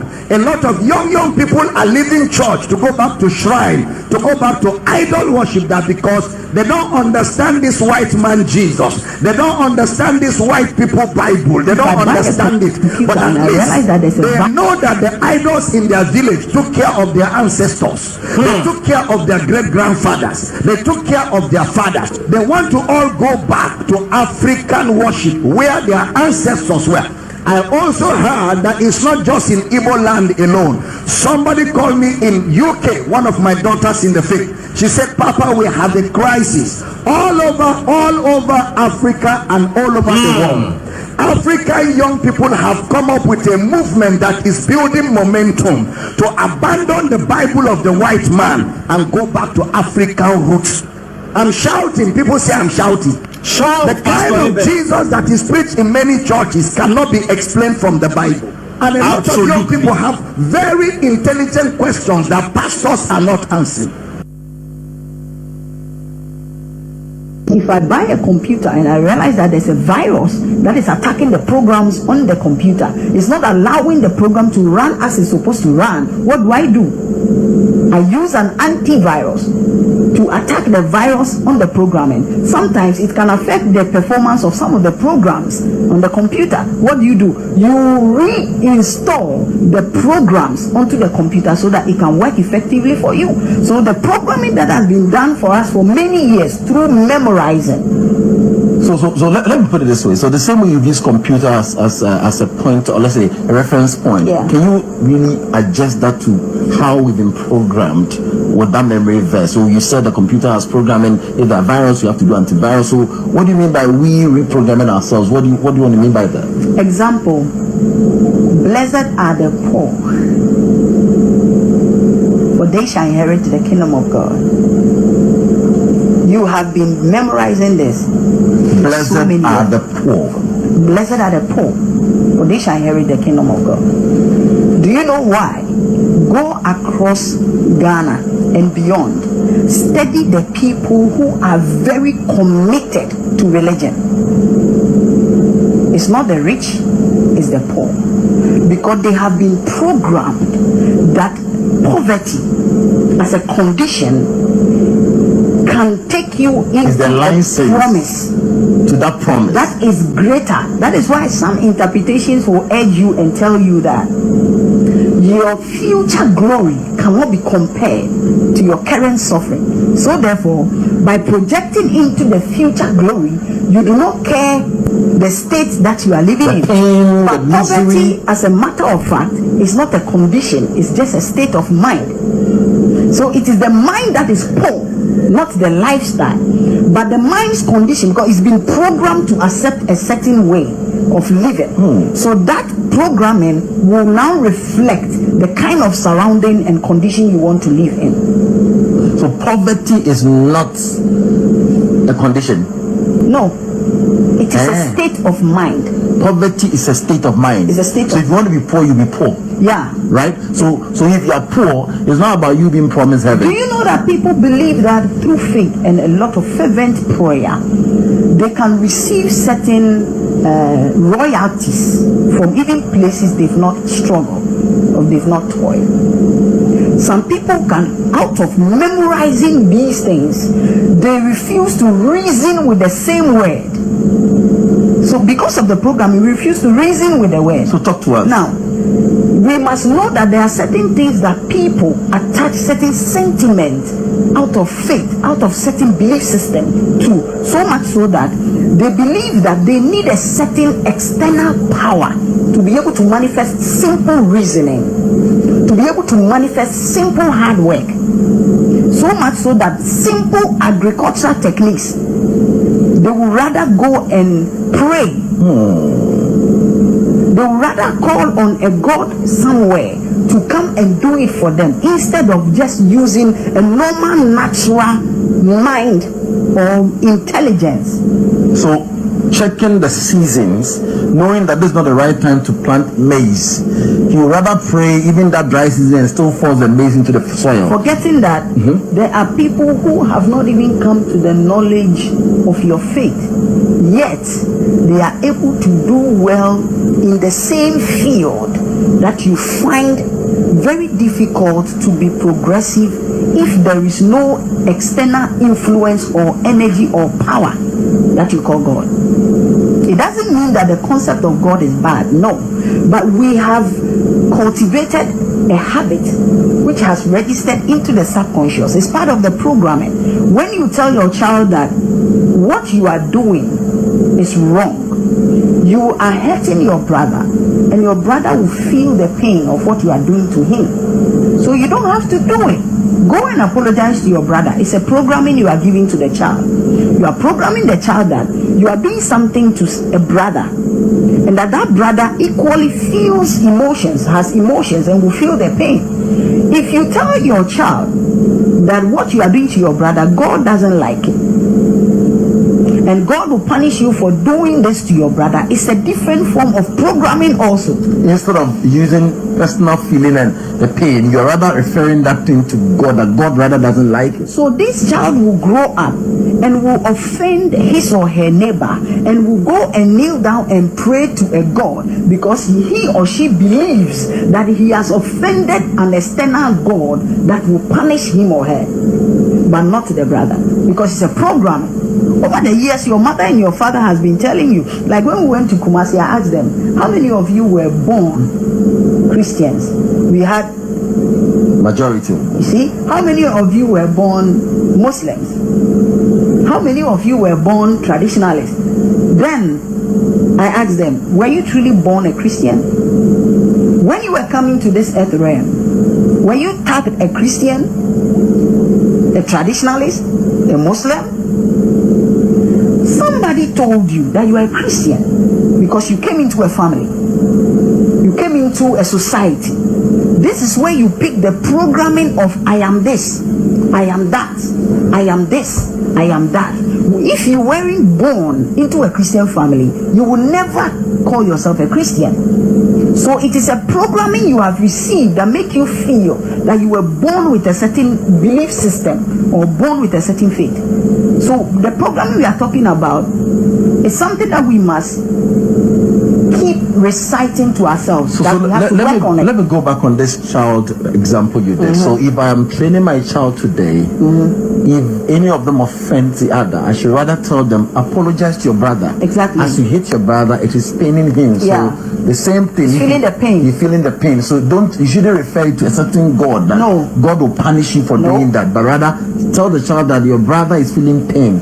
If he does the same thing, it's you. So you rather apologize to your child, your brother, than to apologize to God. That's it. The same way we do with our children when they offend us. When they offend us, instead of sitting them and letting them know the extent of the pain that we are going through out of what they did, we rather attribute it to God. This thing that you did to me, God will never forgive you. No, he didn't do anything to God. You are programming the child to feel that whatever the child does, he is offending a God external. It's the same programming we were given, that the sins of Adam has been visited upon generations. If you are a father, you have a property, and that property is for you. You share the property to your children, and then now you have a problem. You are in debt. That is where all your children will also have to come together and gather resources to support you. Is that not it? Assuming you are a father, you have a property, you didn't share it with any of your children. Squandered. You have not even squandered it. You still have your property. Yet, when you go in debt, you call all your children and tell them that this debt is yours. Make sure that you settle the debt. Will they be happy? No. So why is it that Adam's property was not shared upon every generation, but his sin was shared upon every generation? Welcome back. This is Radio Biafra House of Service coming to you through the auspices of Radio Biafra London. My name remains Mazi Jonathan Chinedu from Alo province of Biafra land. We are here live and direct. Today, as you know, is the 30th day of December 2023. Therefore, I welcome each and every one of you as our lines are now opened. People has been there calling already. Please, if you call, make your contribution as brief as possible so that I can take as much calls as could be taken. Please remember the topic for the discussion. I want you to contribute. I want you to tell me, what do you understand by Biafra is our religion? You know, every time Mazi Nnamdi repeats this, but lo and behold, you know, as Mazi Former we say, 15 minutes people after people forget. And once he rendition, the propaganda come and took them out, you know. But they say, oh, Biafra is our religion. I want you to tell the whole world, please. Let's learn from each other.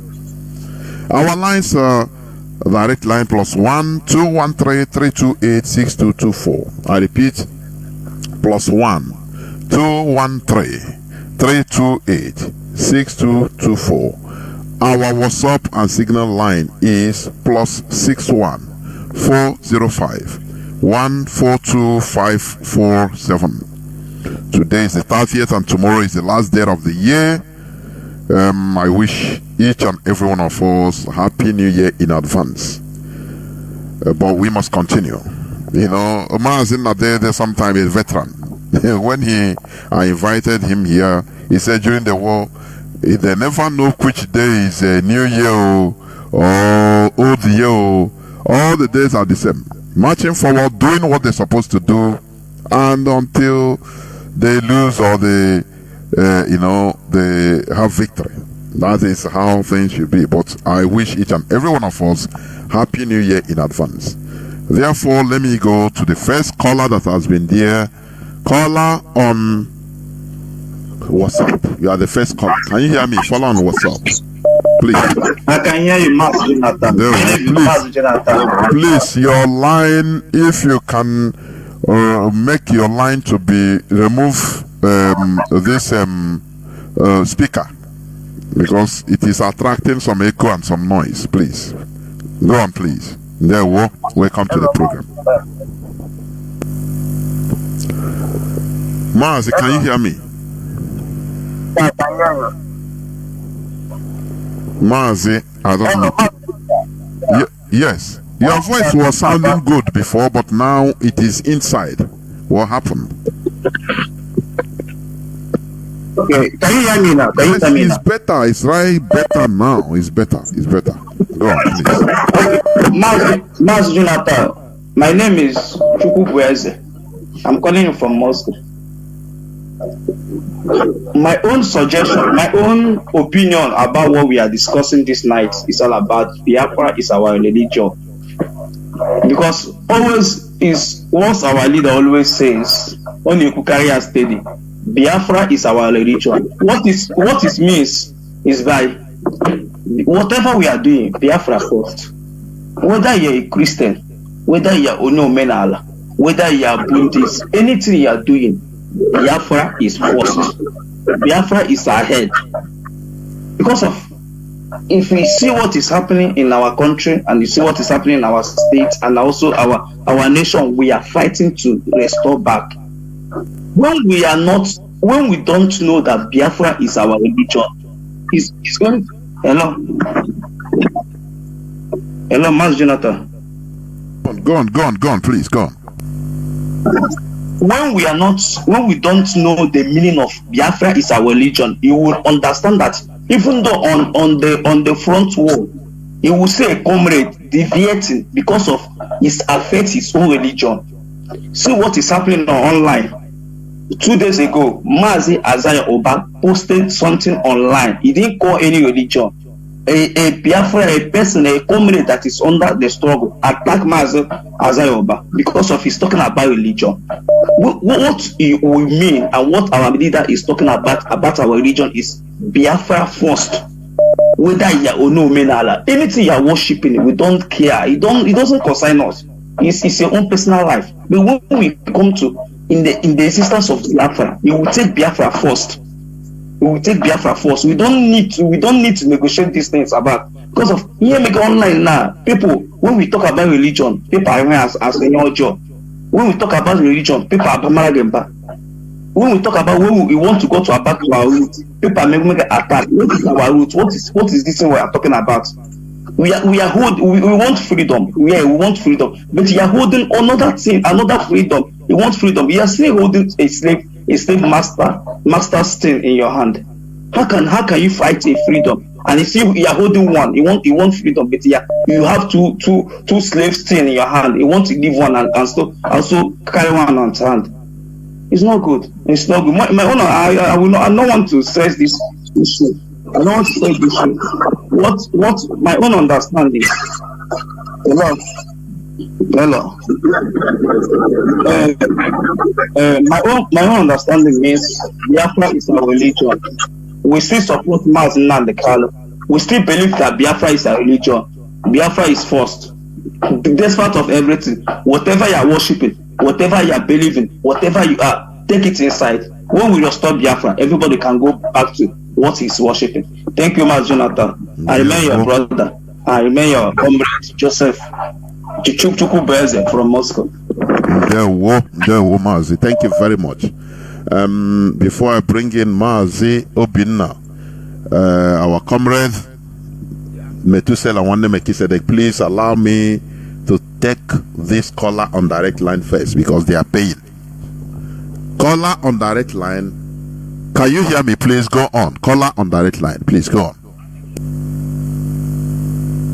Go on, Mazi. Let me see.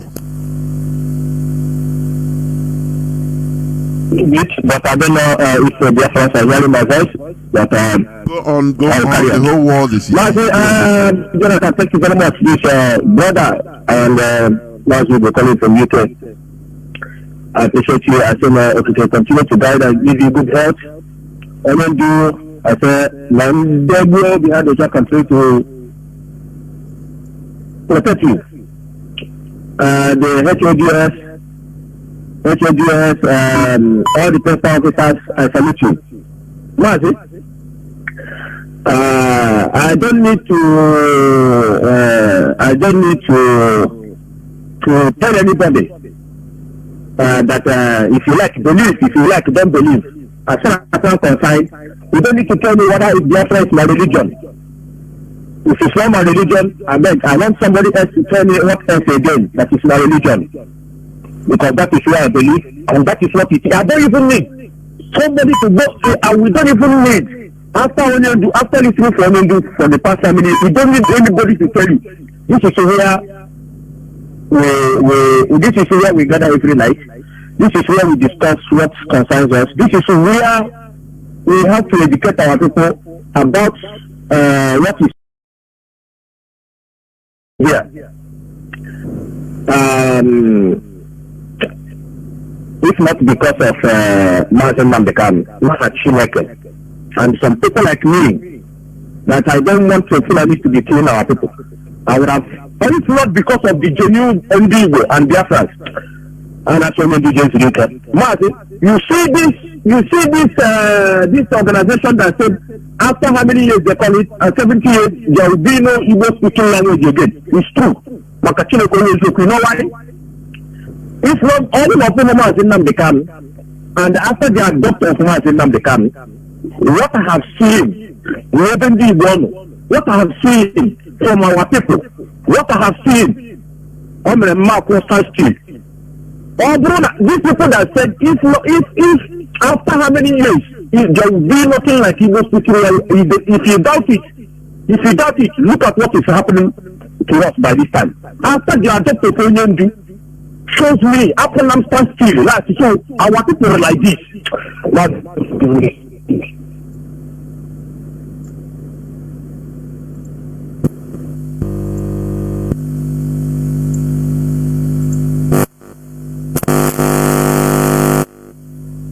Mazi, I don't know. You can call me, through another way, please. I don't know whether it's your airtime or anything. Let me bring in one of us, Mazi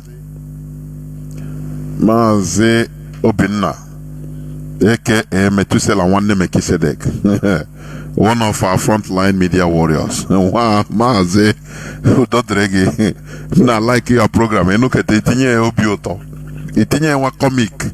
Mazi Obinna, welcome to the program. No. Can you hear me? Our lovely brother, Mazi Jonathan. I think I have to thank you in a very special way. The work you are doing is very, very immensely to put order where we're supposed to be, because I just also want to thank your listener and those who may also gonna listen to it later. We are doing what we know how to do best. I don't want to jump protocols. That's a question you posed that is a bone of contention, and this is where we're going to lay our foundation. You ask, what is the meaning of Biafra is our religion? Before I dabble into what it means, let us go by the definition of what religion means. Now, this is what is in, so people can also check it in Wikipedia. There's a lot of definition that I just want to take this one that is central. Religion is a range of social cultural system. The social cultural system underline it, because it cannot be a range of social cultural system where every other nation have their own way of life, have their own culture, have their own tradition. We cannot be talking about culture, and we are practicing the culture of those that we don't know where it come about. That is why it's gonna also link to my broad definition of Biafra is our religion. Now, it's a range of social cultural system including designated behaviors and practices, morals, beliefs, sanctified places, prophecies, ethics, or organization that generally relate to humanity to supernatural. I have to leave it here. Now, when you come about the Biafra is our religion, you cannot practice these things that I just mentioned now without involving where you come from. Biafra is our religion, is our own way of life. It's in broad definition. It is our way of life. And what is our way of life? Our way of life must emanate, it must coincide with what is obtainable in our own environment. Just like if we come to Biafra land, there's a lot of things that happen there that can be tolerated in other nations. For example, what just happened recently about gay marriage. A lot of people may be kicking against it. The white people here celebrated it because it is something that is not abomination where they come from.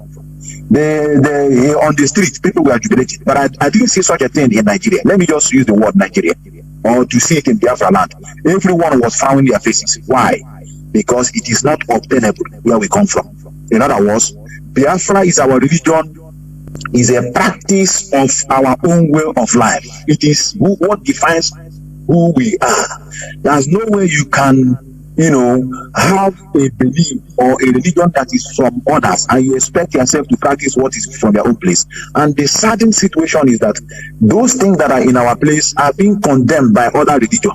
It's very sad. It's very sad. That is why we are here to build up what has not been here for years. If you type religion, you begin to see religion of other countries. You see Chinese, you see India, you see others. They are symbols. But we are doing what is alien to us.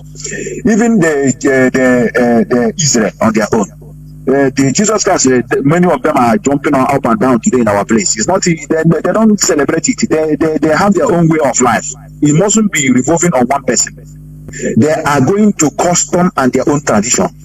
And that's why you see them progressing. So, in nutshell, because I know when we start to, make it a very, very little explicit, we are going to continue defining it in a different proper way, but it still lies on our own way of life. And that is why Mazi have gone around.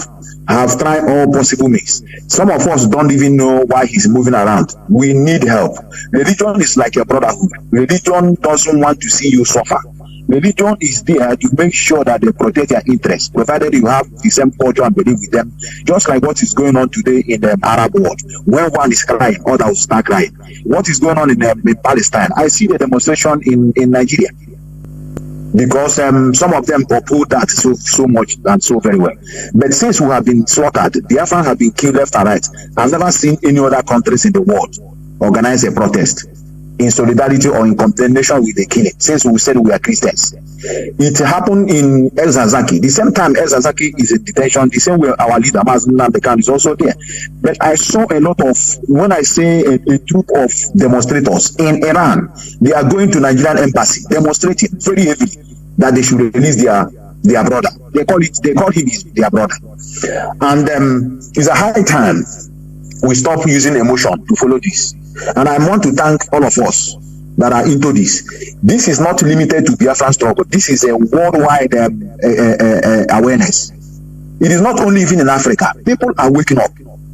People are beginning to ask questions before no one dare ask because you are afraid. I don't know what can come up to our people this time around. Everywhere people are now asking so many questions with broaden and with much agility. Nobody's afraid of anything. Now, let me relate to this effect of religion that we need to talk about in this our struggle. The freedom we are fighting is hidden in emancipation of our mental slavery. That's something we made mention. Had it been we are wearing chain on our neck, it will be very nice. So that when you look at your chain, you know you're a slave. But this one, they have removed the chain. And this one is invisible. It is those that are bored, those that know what it means to be free will see it. Now, Mazi was adopted. You now begin to see the same disease in us. The religious leaders, they started jumping up and down. They started giving different prophecies. They started beginning to tell you how Mazi was adopted. They begin to tell you who sold him and who no sold him. These people have never involved in anything we are doing before. They are good listeners of Mazi more than those that say they are following him. And that is why they say, oh, this idiot have entered. Let us use the opportunity to come and destroy what he have labored for. He is the one that's telling people not to be, coming to church. Because Mazi has preached it many times. That it is not better for us to build our own way of life, have our own church. We can call it Biafra church. Make a contribution, use the money to develop our land. Because the money contributed in Christianity today is coming to Rome. And when I came in here, I said, no, I want to go and see that place we used to contribute money. The reason why I'm speaking is not that I'm speaking out of emotion. I am speaking because I have been a practical experience of this. I was a staunch member of Christianity. And when I said I have rejected it, it's not by mouth. I went here and denounced. It's called denunciation. I have my certificate that I used to reject it. And to tell you how the white people reason, I was summoned by the bishop and asked me, why do I go out from this faith? And I explained to them, they have no problem with me. They asked me, okay, now you have gone out. What are we going to feel for you in this one? I said, the Biafra. They search it. They say it is not yet recognized as a religion. As it stands now, I am without religion when it comes to my documents in this country. Because I have understood what this have done to our lives. And when I was explaining to the bishops, they didn't argue me. They didn't say it's a lie. They didn't want to confuse me or to tell me the reason why I should stay. They said, okay, if it's a decision, we have to respect that. But I now begin to ask them, Why are you people not putting mouth in the killing that is going on in our land? Why do you people decided to slaughter us for us to become Christians? Because this religion we are having today does not come with peace. It doesn't come with preaching the way we proclaim. It is by force, because it is very hard for you to go to a people, convince them with normal talking to leave their own mode of life and follow you. It is not at all. It is by force. And I explained this thing to Bishop. He told me this is what is obtainable as of then. That is how he defined it. So coming to this our struggle, and people are asking us, why are we dabbling into religion and forget our struggle? I laugh at them. They don't know that what we are doing is the key to where the freedom you are looking for lies. Is the bondage. Because the moment you are free mentally, you don't need to tell you that you need to do what is obtainable in France. In French Revolution, I have listed and have read what causes French Revolution. The key major point that causes French Revolution is idea put forward by Enlightenment philosophers. They have what I call a school of thought, where people can go and begin to debate with one another. It's only in Africa that they don't want to come together and debate. It's all about sentiment and emotion. You insulted my religion. I cannot. Mazi, our people see debate as an insult and attack. That is it. Not only that, they feel inferior when your argument supersedes their own. That is one thing I understood. They don't want to accept it the same way it is in our educational system. When I was at home, you dare not come out in the open to correct lecturer. You know that you are going to stay in that school forever. They don't want to take correction. But here we are in the university here, and a student can raise up the hand and come and put another method to the lecturer. Lecturer will be clapping. Here is like a discussion classes. I see a different way of life in here. That is why I always thank those at home who have never traveled out before, but I speak it. Sometimes I ask them, if this fellow can be speaking this way, thinking it this way, how much more you allow them to come and see where life function, where people confront issue the way they are, and it bothers me again to see our people who have traveled out, who are not practicing what they are preaching. They will come out to defend that thing they left and run away and be seeing different things here. There's a church here in Austria that I'm living. Their pastor is working, most of the time is a night shift. And if that man work night shift on Saturday, they will make a poster on the door. I am not going to have mass today because I work in the night. I'm not going to come out to the church today. People understand it. It's like a hobby where people can go and it's just a discussion classes. But in Africa, it is where to go to somewhere. They want to go to heaven. Just like Chinedu said that you repeated. If you know that there's a better place for you, why are you waiting? Why are you delaying? That this thing has made a lot of people to destroy this place because you told people there's a better place more than this place you are living. For example, you told me that there's a better place for me to stay. That here is vanity upon vanity. Why would I follow you to get freedom? What am I looking for freedom for? When I said there's a freedom for me somewhere, why am I wasting my energy and resources? So this is something that we have to thank our leader. He started this move. For many of us that don't know, the thing is that they don't pay attention to him. But I love the way he used idea to bring everybody together. I see that he used what is called systematic approach. Gather us together. At this moment, we have locked door. Everybody must listen to that information. Nobody will escape it. We are going to continue preaching this gospel, and the only advice I also have to give us, including myself, we must make sure we don't miss the target. They want us to make it a personal agitation. They want us to make it a personal issue so that you leave the subject matter and begin to attack on one another. All we are saying is that our way of life must be protected. We must go back to our roots. Even the reverend pastors now, the one championing our cause, they are the ones speaking in favor of what we are saying because it has hit them. It is called reality. Our brother at home, Matthias, says that the guy has been trying his best. He's not an IPOB member.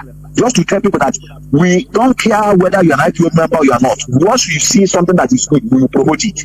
That is how to know a nation. That people that have something people that have something to progress in a nation. You don't wait when your person is speaking the truth before you support the person. We have a lot of us that are not into the struggle, but are doing a marvelous job. Matthias has been arrested. Why? Because he's preaching. Now there's a slaughtering that you just explained. Discipline that takes place, I think, is a plateau or so. Nobody have gone there to sue people to court. They have never dragged anybody for killing innocent Christians. The reason why I am urging everybody to follow suit, it is because we want to be brave. We want something that will make us to be tough mentally. We want not to be afraid of anybody, because this is what they put in us, that we are afraid of Islamization. Everybody running, they want to Islamize us. It will not happen. Why? Because they've understood that the religion you're having, it is not too for that like them.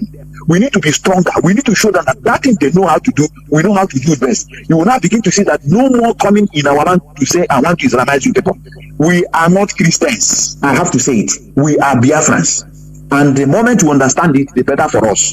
No amount of emotional drama, no amount of castigation on social media, going it on ground, can stop this cause. It has come to stay, and we are the projectors. We are going to continue projecting it until we get what we are looking for. If we can be able to make ourselves, very viable in way of our thinking, Biafra is just a stone throw, because the Biafra we are looking for is all about enlightenment. Now, when this issue of Mazi abduction, come on, the woman that started putting allegation called Nelo Febu, people have forgotten that woman. That woman is telling us it's Elohim. Can you now begin to see how religion have come into Christianity? It's Elohim that gave her inspiration that DOS has failed already, and forgetting that the Kenas and who you are calling to become part of your new movement is also part of the DOS. That you have to pray for Chuko Gadiama to forgive DOS.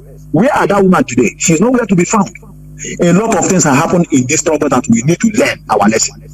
Like I said, I don't want to overflow issues. In summary, Biafra is our religion, and Radio Biafra is where we worship. And that's my case. Mazi, I just said before you go, there is something that people used to raise up when they see us talk about going back to who we are, going back to our roots. Some shallow-minded people are telling, you go back to living in the forest, to doing this. They talk about archaic things. Are you going to go start staying in a hut as in 18th century? And I used to laugh at the ignorance of people, because if I want to give just a guideline so that you also talk about it, I used to say, going back to our roots, it doesn't mean that our root is the best in the world. At all. We're not doing it because it is the best, the best of best. No. But one thing is, it is our thing. It is our pride. Anywhere there is fault, we need to also collectively repair it, because if we abandon it, bad people will invade it and you'll be using it in a bad way. That is what our people don't do. Exactly. So, just like, for example, the way we run away from our villages, even to cities, to abroad, everything, you see that mostly in our villages today, you see many people that are bad people are hanging around, doing bad things. That is why kidnapping and everything is rampant. But had it been that we go nowhere, there are factories and all of us are there, growing up, people working, doing different things, you see that any person that rises up to do something bad, we will collectively as women now bring the person down. Because it is our thing, it's our pride, it's our place, it's our home, it's our community, it's our village. But once we go out, everybody run away. Now, those that are there will start, you as an individual, from where you are, bro, you'll be building mansion, another person will be building. The people that are there that cannot do anything, now they turn into bad thing. You understand? So, I want you to talk about it.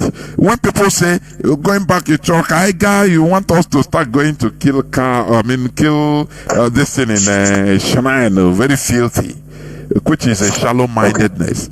Can you just talk about it a bit before I continue with the other calls? Exactly. Thank you very much for bringing that. I think I'm also part of those that are championing going back to our root. I think this question has come up in different ways. This is just they want to play on our emotion. Like you said, I don't want to mention names. I have to also respect that our sister. They started about are we going back to where we eat human being? Are we going back to start eating human being? What I ask her is that how many And then she can't answer that question. Because sometimes they don't know what is ancestors. I think this is where they are getting it wrong. Ancestors is like me and you. There will be a time we'll be normal. What is our contribution towards the development of our land? When we talk about ancestors, it does not mean that all our ancestors are angels. But we need to give them that respect. At least they have been part of, because without them, there will be nothing like us. So now, going back to our root, is all about embracing who we are. That we are someone, we were some people before our way of life were invaded by those who came to give us their own. We condemn evil anywhere we see it. Some of them that know me, I have been battling with some criminals who call themselves native doctors and as a one. If we are only here to say go back to our root, because some of them, when you talk about go back to our root, they say you want to chase out Christianity and then bring your own, and then because Christianity come and stop slavery, they came and stopped the killing of our twin baby. They came and stopped the killing of 7 virgins. These are concordant stories given to them. They can't even ask themselves questions. These people, we are putting all these beautiful things that they did to us. They do this one. We hear that they do it. Can't they compare it with the present condition? How many of them will be and allowed to come to the land free without passing through a very rigorous method of, in the name of they are looking for visa?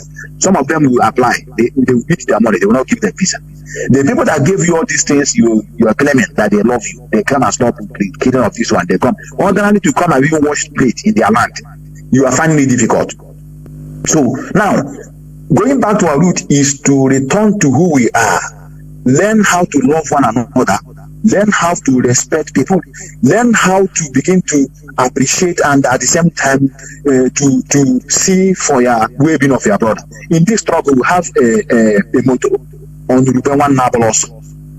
Those things are the things that have been there before, but now it's no more. Why? Because Holy Ghost fire is there. Remember you that that your neighbor living closer to you is thinking on how to kill you. They are creating invisible enemies which were not there before. I remember I was not there, but at least I have seen a lot of pictures that in those days you will go to a marketplace, you will see people, what their goods will be left there, they will go back home. Then nothing like I want to lock it in a shop, I want to lock it with a padlock. Things will be there. I have witnessed this in Edo State. I have to be honest, because I served in Edo State. I did my NYC there. There's a place called Orion. It's an interior village. And when I saw tomatoes on the table, I saw some of the goods. I said, does this still exist? To tell you that religion really did, especially Christianity, horrible things in our land, especially people speaking Biafra. If we have restored that our own way of life, the criminality that we are seeing today will not be there. The religion came and began to project greed and jealousy. Everything is that they will tell you that your neighbor is the reason why you are not progressing. And to make it also clear, some of them are against us that why are we even talking about religious leaders and leave the government alone? They don't know that the government is the religious leader they are seeing, because they blind the people's eye from not knowing where the problem is coming from. The bigger problem we are seeing is the religious leader. Because if you remove religious leaders out of this screen, their eyes and brain will be open. Now they begin to go to who is making them not to progress. Let me not divert. Going back to our root, it is going back to our root is going back to where we used to do things before, learning how to love one another, learning also how to do things in proper way that also going to be applicable to the current situation. When we see things that are not good, even in that our tradition, we will condemn it. Whatever we see that is not good, we will condemn it. There's a lot of things that have become a norm that we are not challenged. People see it today as our tradition. They are not. All these people that are coming out on social media today doing as a man, if we leave them in the next generation that is to come, people will say it's our tradition. It is not. That is why in our day in our place said, the way we are castigating the religious leaders is also the way we are castigating criminals, masquerading themselves as native doctors. You can see that this time around they have reduced. Before was the one already. Okit is everywhere. The people are manufacturing different okit. You will see a small girl of 20 years. Where eyelashes you can those days. Our eyelashes. You were eyelashes or go on a minute with the Fanta and maybe buy a granite. No, all these things as a result of poverty. There's no job. If there's employment, nobody have time for church. And that is why we came. Some of us don't know what is, like you were asking also, what is Biafra is our religion. The same thing Mazi can proclaim that. It is also for our own well-being, because the moment you acknowledge who you are, the moment you embrace yourself, you begin to love yourself, and the moment you have a love over who you are, you begin to have that mind to begin to do good to our people. You begin to see love. I witness love in this struggle. That is why I can never be alive to allow IPOB die down. IPOB is the only family that I have. When I even had my wedding here, they are the one everywhere. People were asking me, who are they? I said they are my family members. You know, what people don't understand, when you call family, but what people always think that they are direct, maybe from the same mother. They don't have that love we have in us. That is why in this country, they practice only nuclear family. They don't have extended family. They don't even care for their own people. They're on their own. It's just that because they have a law that they follow. That is why you see them progressing, because they are a respecter of law. I agree on that one. That is why you see them, others are benefiting. But when you come to our land, we learn how to help others. We learn how to care for one another. In those days, people even, I remember in my village, there was one particular man that when children see him coming, everybody will be running. Because he will ask you, what have you done today to your mother? Have you gone to water? Have you fetched firewood? These are the things that were there before. People do what I call they don't collect money. Now I want to come and help you in your own. Maybe during my own time you come. Under some minutes, you will finish your job. The only thing your mother will do is to cook food and bring to them. And they will eat happily together. Nothing like, I want to poison me. These are the things we are seeing today. And to be honest, we are going back to our roots. Going back to the way we used to do things before. Going back to know how to love ourselves. Going back to the way we drive away superstitiousness. This is another thing that is destroying us. And to be honest, our brother Jonathan, the job is deep, because it's only IPO that is championing it. They are destroying our land. The movie industry is a horrible one altogether.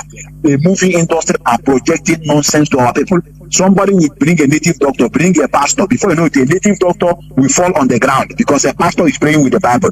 Then you go to the one they call themselves musicians, the same thing. What they are projecting is money. 1 billion in my account. Even they are now want to take it into our traditional music. Oh, that's one that I hear 1 billion naira, 1 B is a music. So you now begin to see that a lot of factors contributed to our downfall. I remember people like Saworio, the music they sing, sometimes you calm down, it is talking to you. It's just like a reggae, a music of inspiration, a music that bring everybody together, a music that care for one another. But those things are no more. They are no more. So that is why things are very, very hard. Are you talking about religious leaders? What they are preaching is prosperity. Everywhere they double us. We are in a very, very big mess, and that's why we are not going to the length. We will continue speaking until they start speaking. That is how we are going to see. I think that's all I have to say. There were Mazi, and continue in what you are doing. That's it. There were Mazi. Thank you, brother. We must continue. I have callers that have been lining up, that has lined up. Caller on, let me see who has been there. Caller on Mazi Chinedu Obiuku. You have been there since 30 minutes plus. Please start by telling us who you are and where you're coming from. Good evening, Mazi. There were Mazi. Good evening, Mazi Jonathan. There were. Yeah, may Elohim bless you. My name is Mazi Chinedu. I am calling from my location in my mother's land. Mazi, in fact, your topic this night is awesome. Mazi, see this kind of religion here in Biafra land. Some of us, even some of our principal officers, I told somebody, how can I go with war with you? I am going war with Chuko Kadama. You are going war with Maria Dianso, or you are going war with, when I call my ancestors, you call Saint Joseph Dianso. You know, sometimes this kind of religion they give us here is the thing that they destroyed our brain. Mazi, what I created from childhood, go back to study, na akwụkwọ na-ekuzi na mmadụ bụ monkey. Ọgụgụ akwụkwọ wee tụọ n'ọnwa anyị ya mmadụ abịazie gwa gị na-agwazi m na akwụkwọ a dị wrong ọ ga-esi ike ghọta maazị sino a na-ebido from amụ nwa bidogodi from nke akpọrọ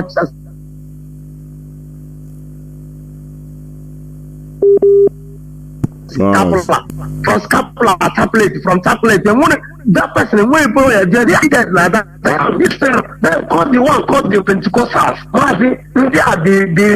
ndị a nara people need fan nara people need okay when you are talking about going back to our root before Mazi arụsị ụlọ ndị gboo ha na-agba fence ndị gboo ada agba fence na oge gboo Mazi ihe eji nwa ụmụada abụrụ ishokesi ma onye ṅụ tii gbara mmadụ nwụọ n'obodo ụmụada na-ebute mmiri and ada esi ekwu ọkụ na famili onye nwụrụ maka ihe ike mere anyị mmadụ pụrụ be ha na-esi ya n'ama kwee na ụmụnne enye aka rie mana ọ bụrụ ụzọ ọ ya going back to our root mana ikwuo ya ụfọdụ eche going back to our root ebe na ala Biafra today some of ụmụ nwaanyị gbajuo nkwụ na-asị gbajuo isi kee gaarị n'isi nke fere ọsị gị na ya wee eze nwaanyị na-ezuzugharị agwara mfa Nnamdi Kanu mere ka mmadụ atụla na onye bụ eze n'ala Igbo bụ Chukwu Okike Abịama then ọ bụrụ na Chukwu Okike Abịama bụ eze anyị ha kọm ego eze nwaanyị kọm enwere eze nwaanyị n'ala Igbo ihe a niile bụ ara ka fa na-apụgharị ebere ara junction niile a na-achụzi abịa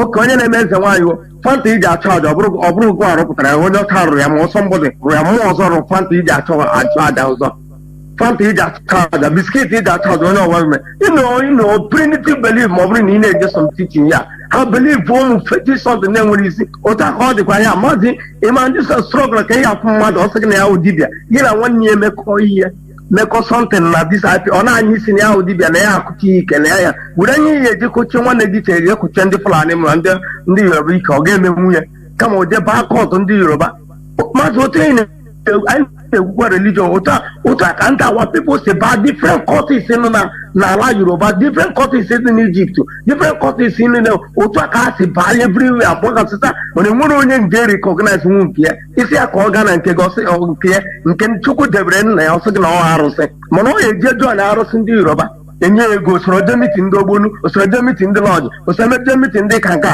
mana ọ meso je mitin nke ndị ụmụ na iri ọsọ na nke ya gbara arụsị so that is the problem I nwere but we have come and we have come there is time for everything in our time of truth I'm not surprised when like my brother saying there this gay marriage Mazi when did you ready to do it here no matter how broke culture somebody can na go kwesi ya na enwe ihe dị iche ọdịnala na omenala maka Igbo si na arụ gbara arụ ọ bụrụ omenala ọ na-enwe ihe ka arụ gbagide arụ ọ bụrụ ọdịnala dị iche omenala dị iche most of them ya na-akparị na ha bụ dibịa bụ arụmala ka ha na-arụ na-agwọ ọgwụ na-agwọ ma ndị na-ezu ori na ndị na-eji atụdilapụ mmadụ ọgwụ ọnwa ala ka ha na-arụ mana mmadụ bịa sị gị na ya na-eme kefụrụ ọkpa nzu n'anya kefụrụ ọkpa nzu n'aka gbaa ya ka n'aka na-ezuzugharị sọ ọ na-eme omenala otu anyị si agwa ndị ụka ka anyị si agwa ndị omenala bụkwa na aka enwe n'ofe unu bụ arụ ọ bụrụ ihe unu na-eme abụrụ omenala anyị ịzọ mmadụ bụ ihe bụ omenala Igbo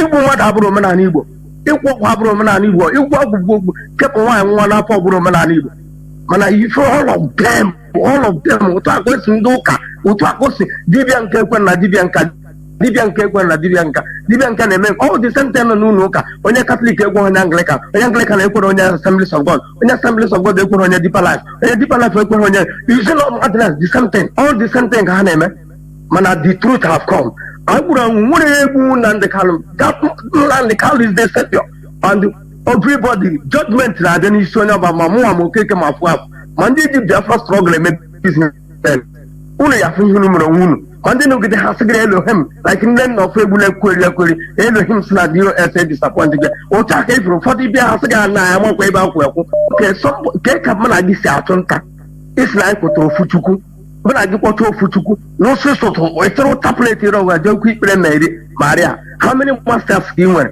a na-achị aka na abụ wee n'ọnụ ịdị sọ ka anyị jekwụkasị anyị je nọ n'ọgụ anyị je gbakọkasị na nje anyị jeweze mmezie Chineke nke mụnwa so ha ịbụgwa na ụtụtụ abalị n'isi ụtụtụ ụgbọ ihe kpuru isekpurukwa n'etiti ihe akpọrọ akpọ so mụ na gị zere nnọgidezi ọgụ tam isi awọ bikọsi mara mmụọ mara gị si agbụrụ okwu mkpọta mmụọ Chukwu nke abịa ije kpọta mmụọ St. Joseph kpọta mmụọ St. Christopher wee confusions everywhere Mana this time around, I know no Genia, I knew me Kaya, no man, no, Chineke Kusun in Kenda, Tuko Kadam of Mas Jonathan Melo, him bless you. God bless you. Let us also not deviate from the question that we should be discussing. What do you understand by Biafra being our religion? As it is always portrayed here on Radio Biafra, even by Mazi Nnamdi Kanu. Every time that is what he used in closing the program. Biafra is our religion. What is your understanding of this statement? Or is it just a mere statement?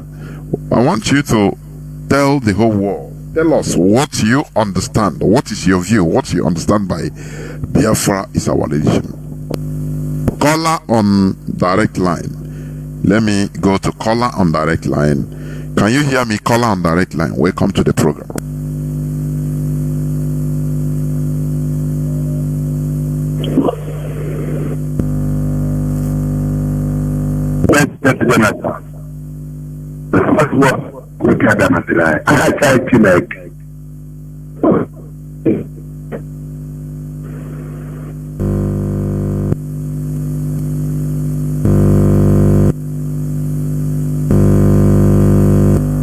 Mazi, go on now. Go on. Go on.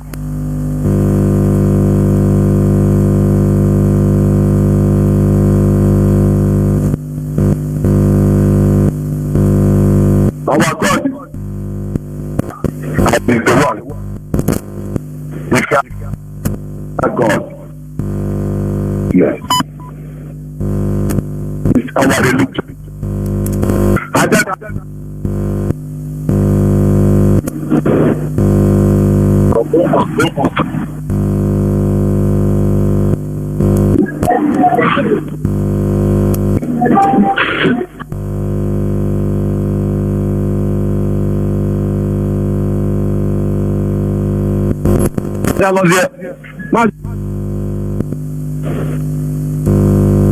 Jonathan.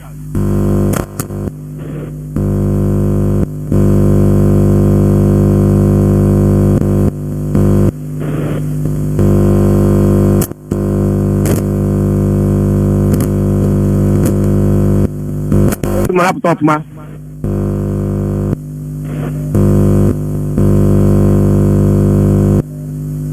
One them.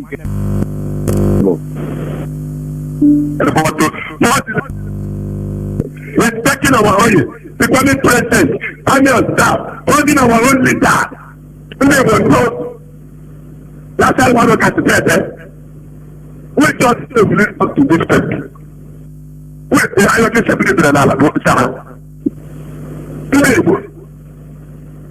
every person in Biafra, like every beach,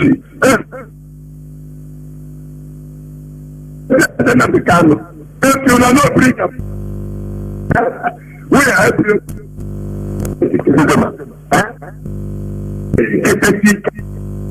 because that's the capital. Can we take one on a church in that? All the culture like how about two carriages here? Can I get our house of phone? Very, very. Let the ticket is a name of the all my local churches. And now they want it to regret. Let's bring everybody. And I want it to sick. Let us bring it our guitar. Let us present of terrorism. Let us see the killing. 100 and something people. And the terrorist said that they are coming back again. And he said we have government. But I want to get the name of the Kano, federal government of Nigeria. Then I tomorrow, that time, the vote is Nigeria.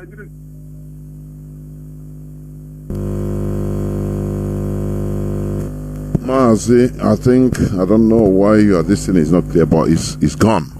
Caller on signal. Can you hear me? Welcome to the program. Caller on signal.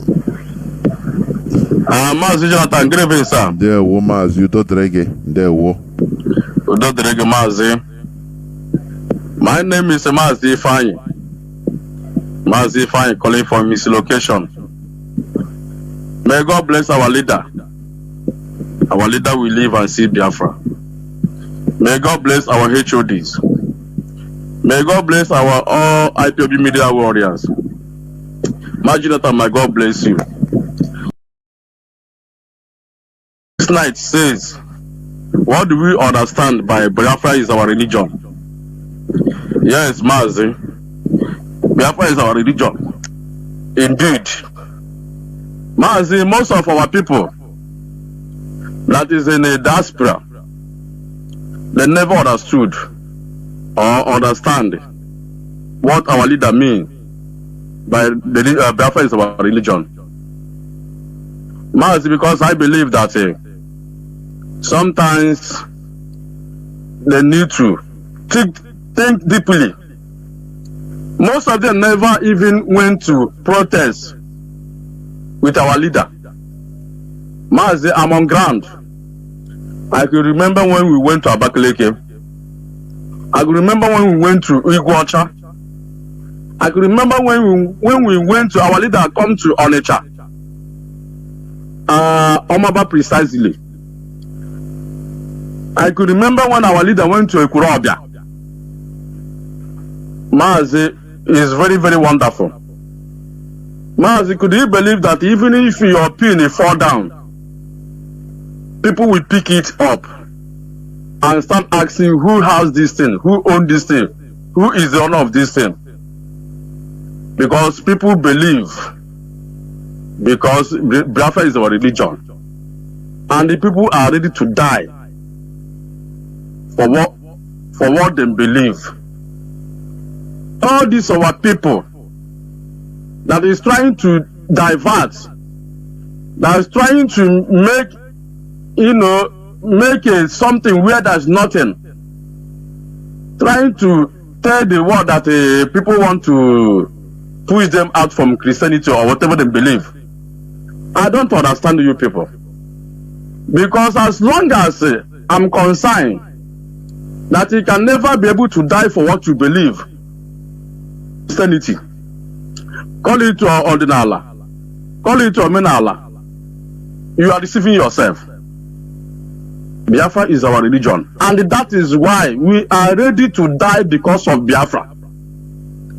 Mazi, what happened last time? We have had many stories of people trying to, refuse to go to heaven, and use money to change their life. But Mazi, we have had many stories. So-called people that believe in whatever they believe, call it religion. They are deceiving our people and tell them to prepare your way on the heaven. Why most of them are driving private jets? If we ask them to die because of that thing which give them private jet, they will refuse to die. I don't understand. If we don't know that Biafra is our religion, like as our leader said, if you know that it can never force for Biafra, you are now talking about maybe trying to divert attention, that people want to push out from the religion, or people want to intervene with the in fact, you better quit from this great family, because you get nothing. As an able to child before let my people think Biafra is only what we have. Our leader said that when Biafra comes, you can worship whatever you want to worship. I know why I use these things as instances, because it happened to my presence. Somebody's phone will fall down in the process of our protest with our leader. You will see people picking it up, asking who is this. Mazi, go to church and drop your phone. Mazi, go to church and drop your money. Or miss, yeah? Go to church and drop even your Sunday, even they're stealing Bible in the church. What are you telling me? Mazi, I'm not happy when our people start in something that is nothing, it does not mean anything to me. I don't feel happy with it. Let's focus. Let's not lose attention. Biafra is our religion. Just take it or leave it. If you're on the ground following our leader to all the whole protest that our leader went, you will believe with me that Biafra is everything. It's a religion because people focus to have freedom. And that is why if anything of you fall down, you see people. But Mazi, you see somebody buying a food. You will see many people gathering, using one spoon and taking that food. When we went to Ekurobia, Mazi, in fact, Mazi, may God bless you. We must continue preaching to them. Biafra is our religion, whether you like it or not. If you don't know what our leader means by Biafra is our religion, step aside. Step aside. Can you hear the fact? Mazi, good night from here. Good night from here. Good night. We must continue. Caller on WhatsApp, Mazi Chiku, can you hear me? Welcome to the program. Yeah, good evening, Mazi Jonathan. There were Mazi.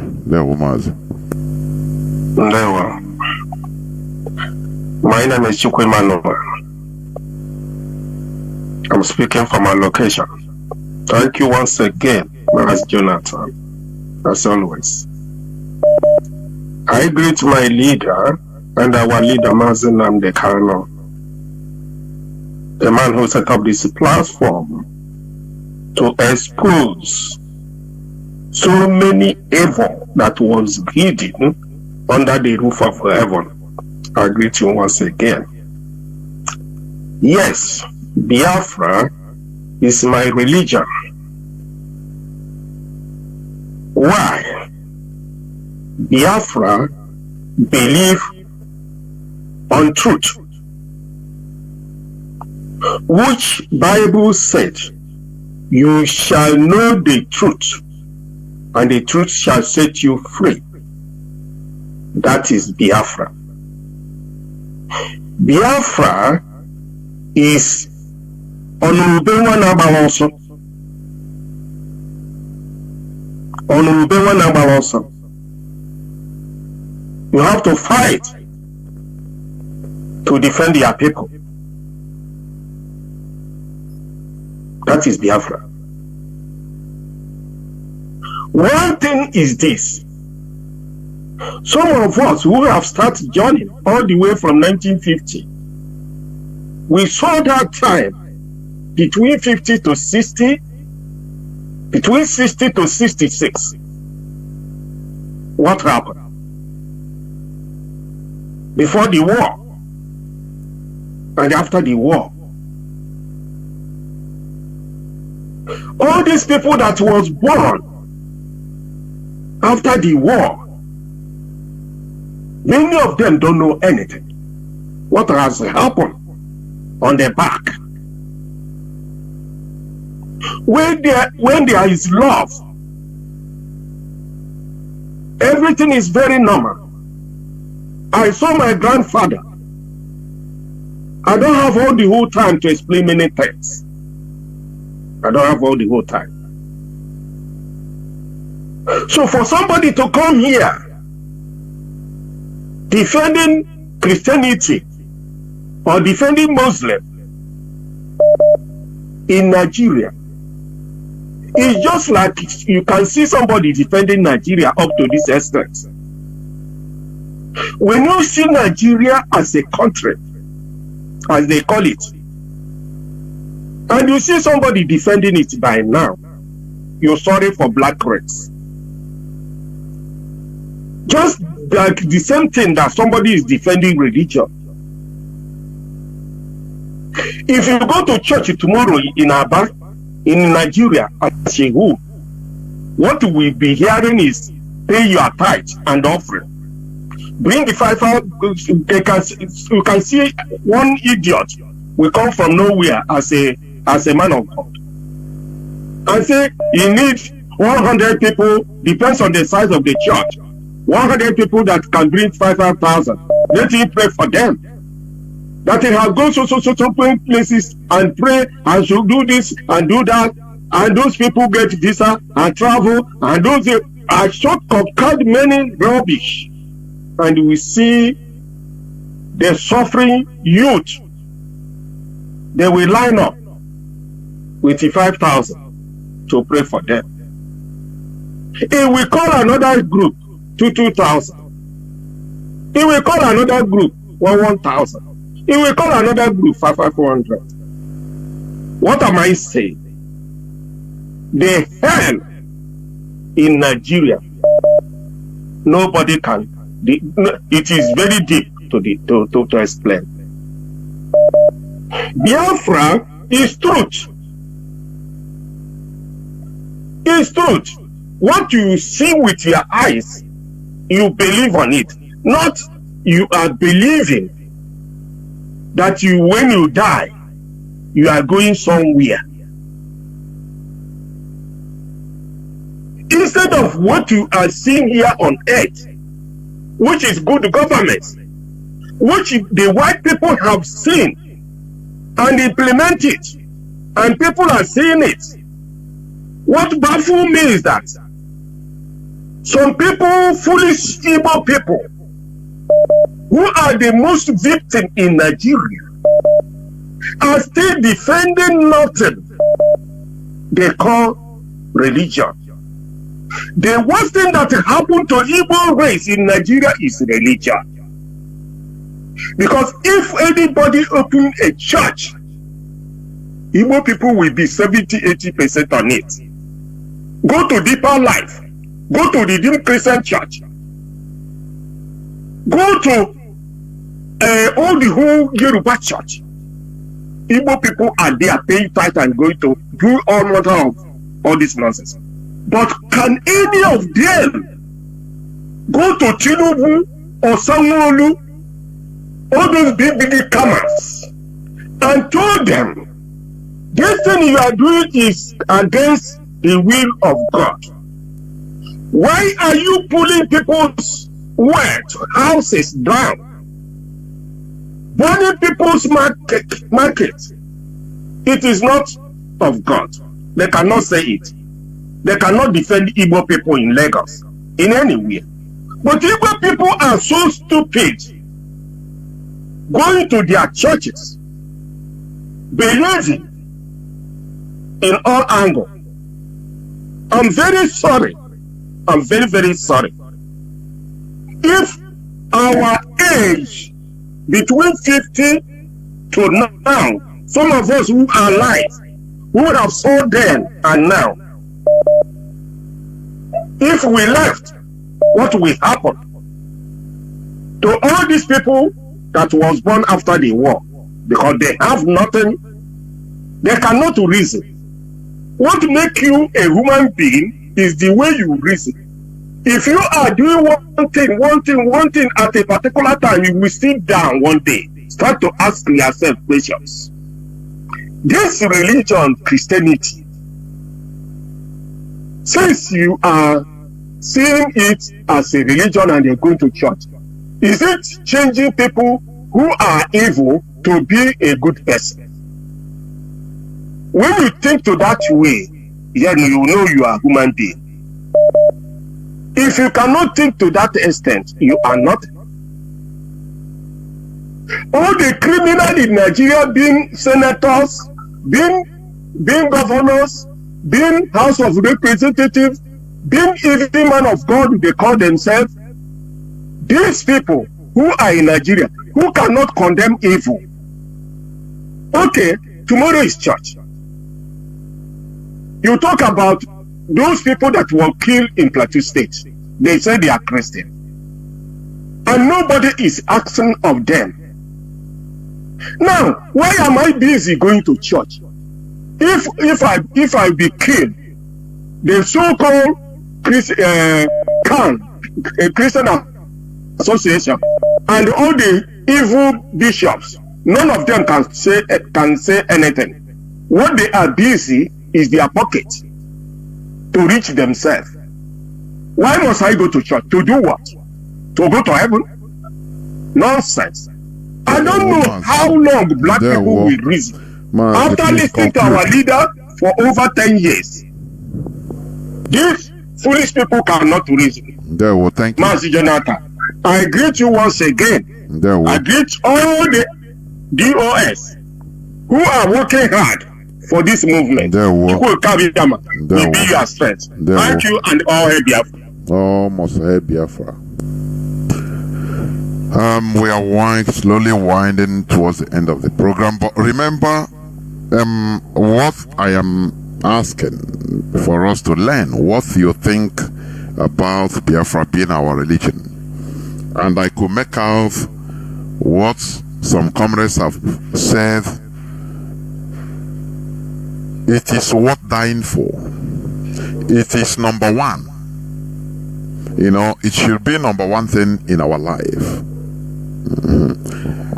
Therefore, let me pick just a few more calls before I conclude, please. Caller on direct line. Can you hear me? Call on direct line, please. Go on.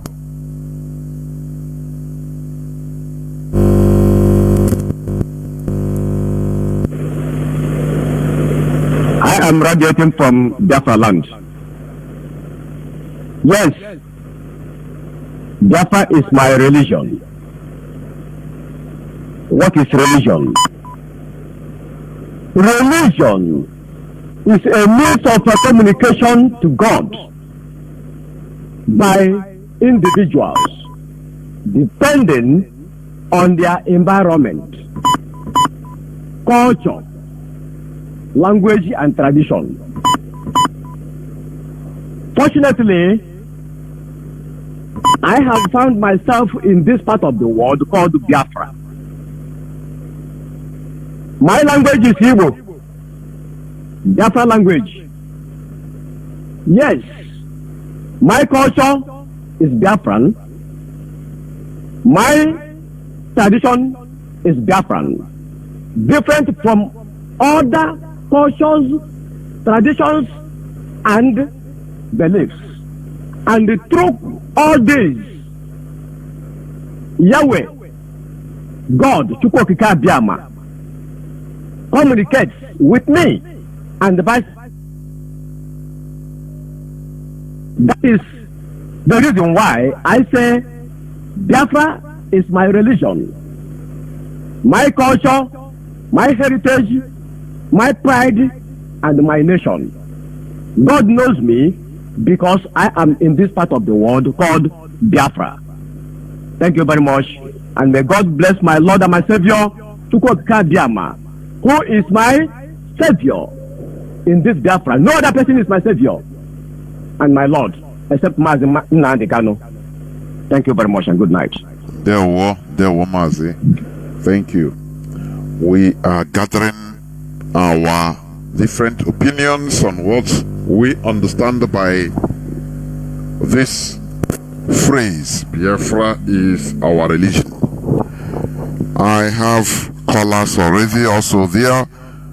I have a caller, Mazi Joe Agafe. Can you hear me, Mazi? Can you hear me?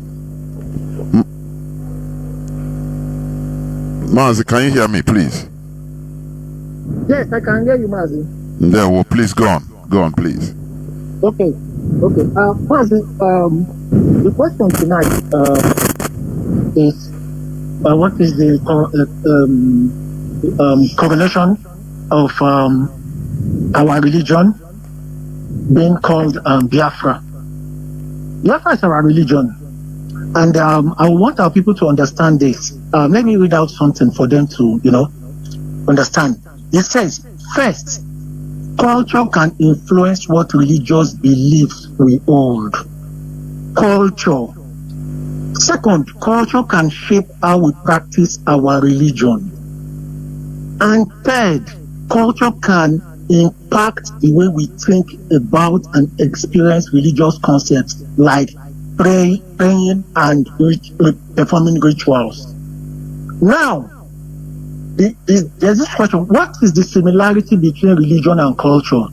For example, the anthropologist Clifford Gates famously described religion as a cultural system composed of myths, rituals, symbols, and beliefs created by humans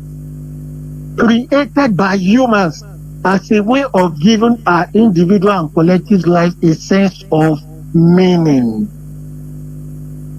Mazi, you see, this thing I read out now is very simple. Biafra is our culture. Biafra is our religion. Christianity before they made it a religion, it was the culture of Rome that gave birth to Christianity as a religion. Because the first set of bishops that the Catholic Church had, they now swapped from their paganism into coming into Christianity. But they came along with all their pagan cultural practices into the church, into the religion.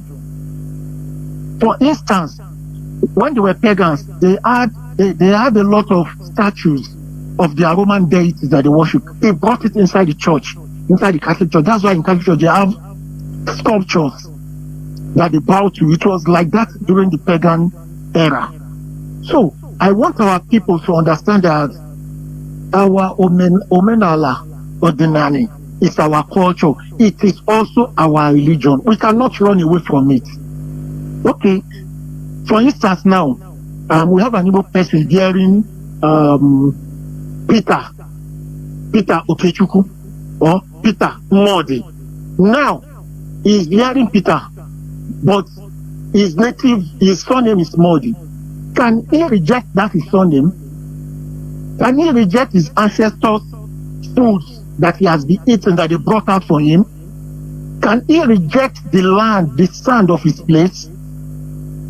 But it will be easier for them to practice the culture of another people, which those people turned into their own religion. We cannot run away from the fact that Biafra is us. Biafra lives in us. Biafra is our ideology. Biafra is our religion. Biafra is our culture. Biafra is in our DNA. Look at what that pastor was saying, Mazi, and that is the truth. Our people don't know. This period that we are in is the Aquarian age, the Aquarius age, where we are beginning to be, the awakening has taken over all of us. We are beginning to ask questions. We are beginning to want to know, why was this like this? Sometimes I'm even shocked that so many Christians, especially Catholics, don't even know what King Leopold did to Belgium and to Congolese, where he killed over 10 million of them, and they are Catholics, but they don't know about the Crusades, how the Crusaders killed off the black indigenous people in Jerusalem, and they say they are Catholics. All these knights that are in the Catholic Church, did they know how they came about? Those knights were those people during the Crusades war that killed Africans, and Africans are so proud to say they are Knights of Molumba. Do they know the history of the Knights of Molumba or different Nigeria? They don't know. These are the people that killed. They enforced Christianity on the indigenous people. People that did not believe that Christ was this or that. Mazi, our people should learn to ask questions. Dalo Mazi. I don't know. People are deviating from the question or the destiny we're supposed to. What do you think? What do you understand by Biafra is our religion? Very simple. Now you expatiate it on your own, but the people are highly deviating, honestly speaking. I want us to, because when this thing that we have been reiterating here, Mazi Nnamdi Kanu has been saying it at the conclusion of every of his teachings, expose, he will say, Biafra is our religion.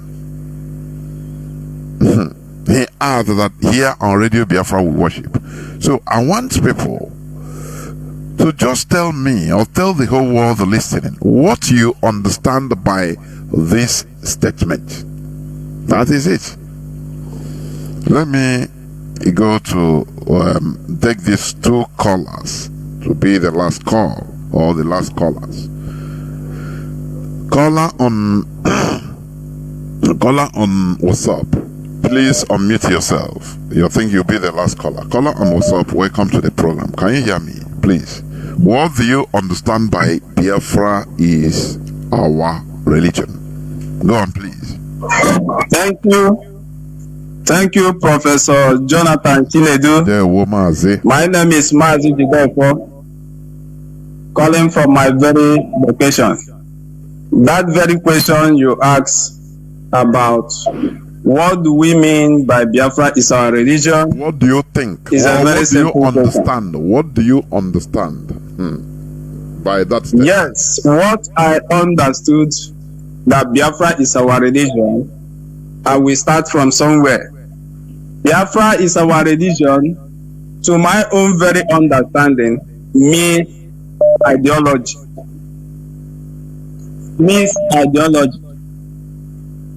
And I want to take it also, I want to expatiate it. When you think about what is ideology, if you can read through Wikipedia, ideology is a set of belief or philosophy contributed to a person or group of persons. Now, there are three things I'm going to mention here, Mazi Jonathan, which when we bring all of them together, anybody that go through it can understand the meaning of Biafra is our religion. Like I said before, Biafra is our religion, means ideology. Now, when you talk about ideology, it's all about a set of a belief system contributed by a person or group of people. Now I move to drive. I'm going to talk about drive. I'm going to talk about culture. Then we now come to the religion. When you talk about ideology, it's a set of belief system or philosophy contributed by a group of people or a person. And when we come to drive system, it means obtaining something from a special source, which is obtaining something, a drive, something that drives you from a special source, which is that very ideology that I spoke about. Now, somebody spoke about culture and I want to relate it to culture. Then it says, I'm reading from also Wikipedia, it says, culture, the art and other manifestations of human intellectual achievements regarded collectively. Mazi, am I coming out? Noise is You are. Thank you. So, when we talk about culture, if I read from Wikipedia also, it says, culture is a concept that encompasses the social behavior, institution, and the norms found in human society, as well as knowledge, belief, acts, law, custom, capabilities, and habits of the individual in that group. Now, when you bring these three things together, I talk about the ideology, I talk about the drive system, and culture. When you put this together, you see that the source of everything is the ideology. And when religion itself is an ideology, like Christianity religion is people's culture, and it's an ideology of a group of people. It's a culture of the people, and there is action word of a drive that move it. So Biafra is our religion. Biafra is our religion, meaning the ideology of a people. Ideology of a people of Biafra. So that is what I can explain to my own understanding what Biafra being a religion to us means. It's an ideology that we all gather and believe and move it with a drive system which has become our culture. Thank you, Mazi Jonathan. I don't want to go very far. Thank you. Biafra is an ideology. Our religion, which means is our ideology. And you know how deep-rooted an ideology is. I will go to the last caller. Caller on signal. Mazi Kema Michael, I think. Can you hear me? Please make it as brief as you can. Go on, please, Mazi. Yes, sir. There, Mazi, welcome to the program. Yes, yeah. Compliments of the season as we head towards the new year, according to the Gregorian calendar, which happens to be the one we are using for the month. Of course, Yeah. Yes, thank you. Yeah, your question tonight is a very beautiful one. Asking that, what do you understand by the term Biafra is our religion?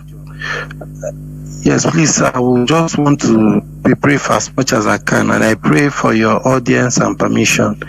First of all, that word Biafra is our religion was a very high code Onyendu Mazi Nnamdi Kalu was using to portray some information to us. It was a prophetic code. Let me use that term, prophetic code. At this moment, that is why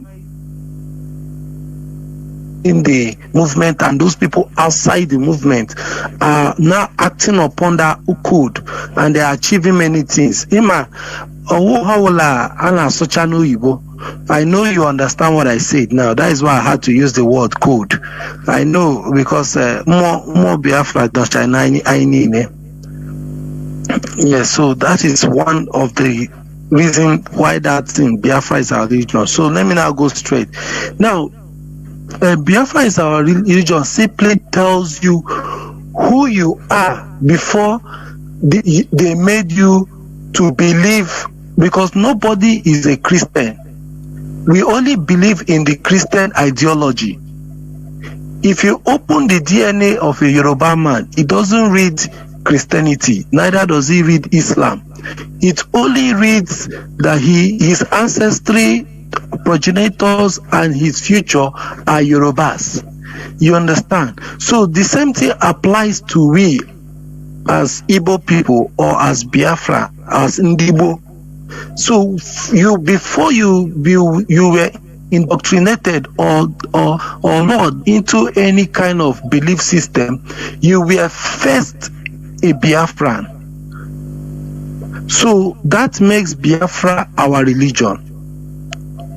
You understand? Because you were first, before you become Christian, you never became Christian, before you start believing in the Christian ideology or Islam ideology or Hindu's ideology, you were first a Biafran. So that is number one thing that makes Biafra our religion. Then another thing that makes Biafra our religion is Anna. What we have about ordinana and omenana is just like as Mazi Methuselah said on this platform, that when the Onyeshinde church brought about gay, the Western world were celebrating it. Why in some parts of Africa we are against it? Why? Because it is not our culture. It is not rooted in our land. It is not part of us.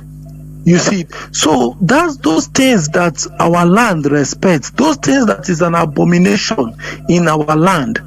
You understand? If you check in different lands, that thing is a unifying, and it is a unique.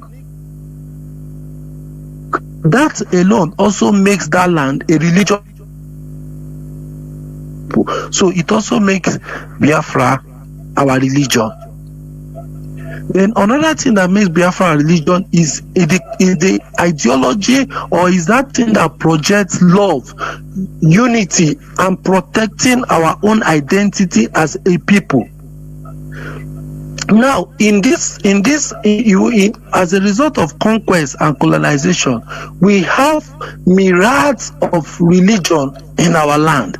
We have Christianity, you have Hindus, you have Ekanka, you have Amok, you have Oboni, you have many of them.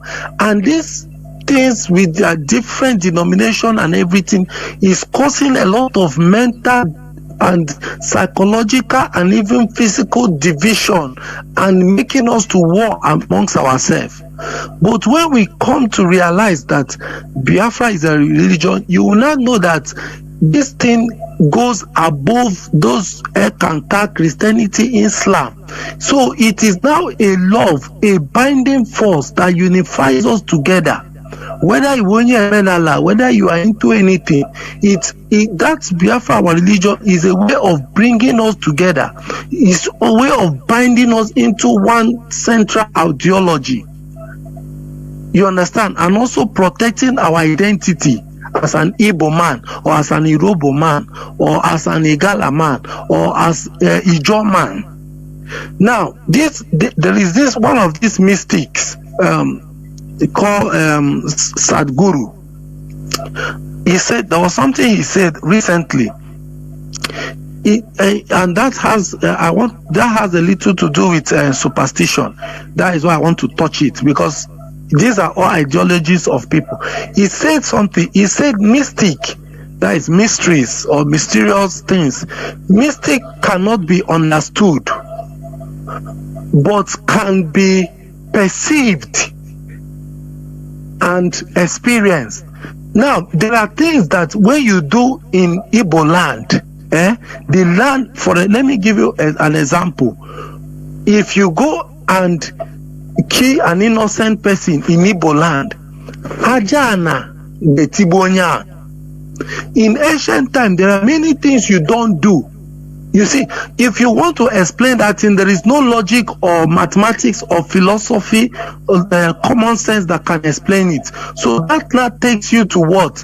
To a perceive. You now know that in this land, you perceive that, so, like this gay, or like in our village, if you commit suicide, they don't bury you. They will throw you in an evil forest or somewhere.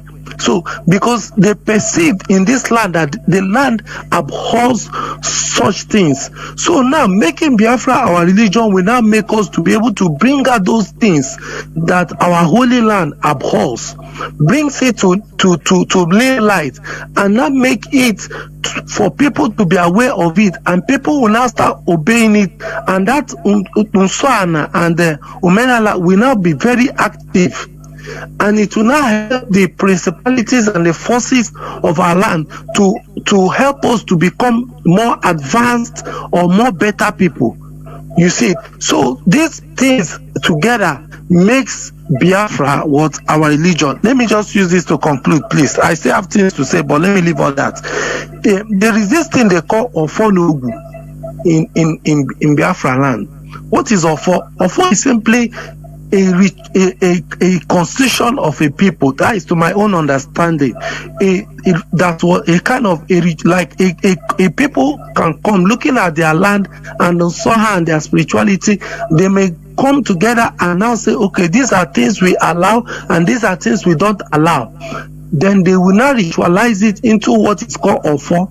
Then when you disobey that thing and the people of that community will know you have gone against the constitution of the land. They will also pursue you. So this thing coming together makes Biafra our religion and unifies us and gives us a direction and a path to follow. Thank you very much for giving me this great opportunity, and I pray Jesus for Yabuchuko Kika Abiyama continue to lead us in this path of righteousness. You see. The woman say thank you very much. This is where I'm going to switch off the phones, please. I will not take any more calls, please. Yes, we have heard what many of us have spoken. Yes, people are still calling, but I cannot take all the calls. It's not easy. I've been here 3 hours plus. As I said, Biafra is our religion. It is what you have been hearing here on Radio Biafra right from the time of Mazi on this hallowed platform, every day by day. He used to say it. But it needs, more concentration and deep thought in order to understand or think about the deep meaning of the statement. Religion is a unifying factor. Religion is an ideology, as our brother have said. Religion is a unifying factor. Religion is if not the only thing that can make you accept a total stranger as your brother, because it's about ideology.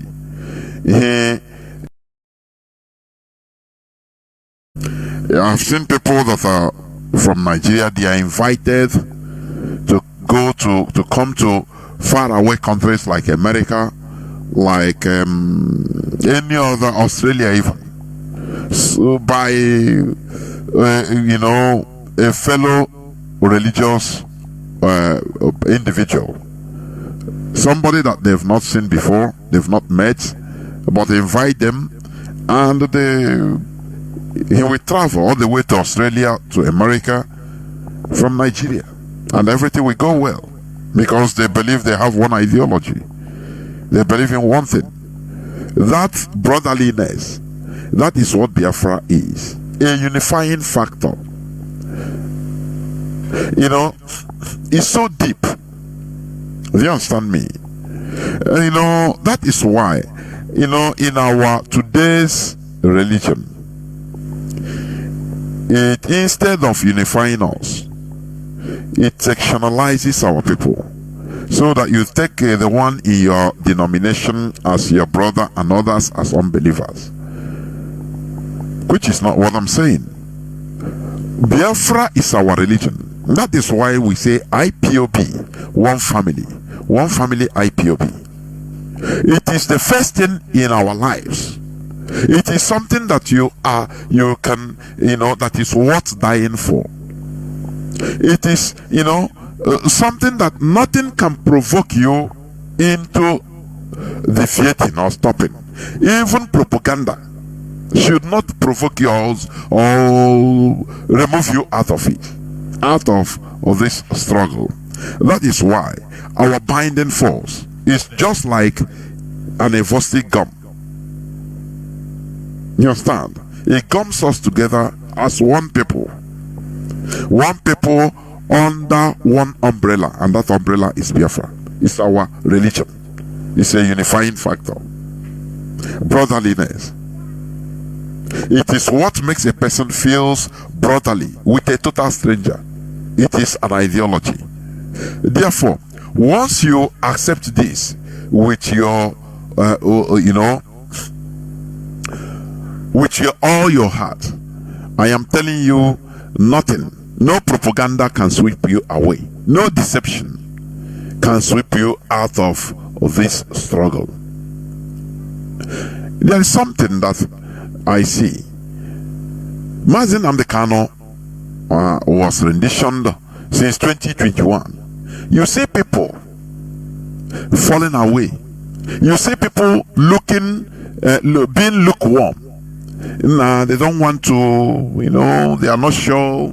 They don't support the struggle. They don't pay their dues normally because Mazi Namdekano is no more there. Which means Biafra is not your ideology. It's not your religion. You want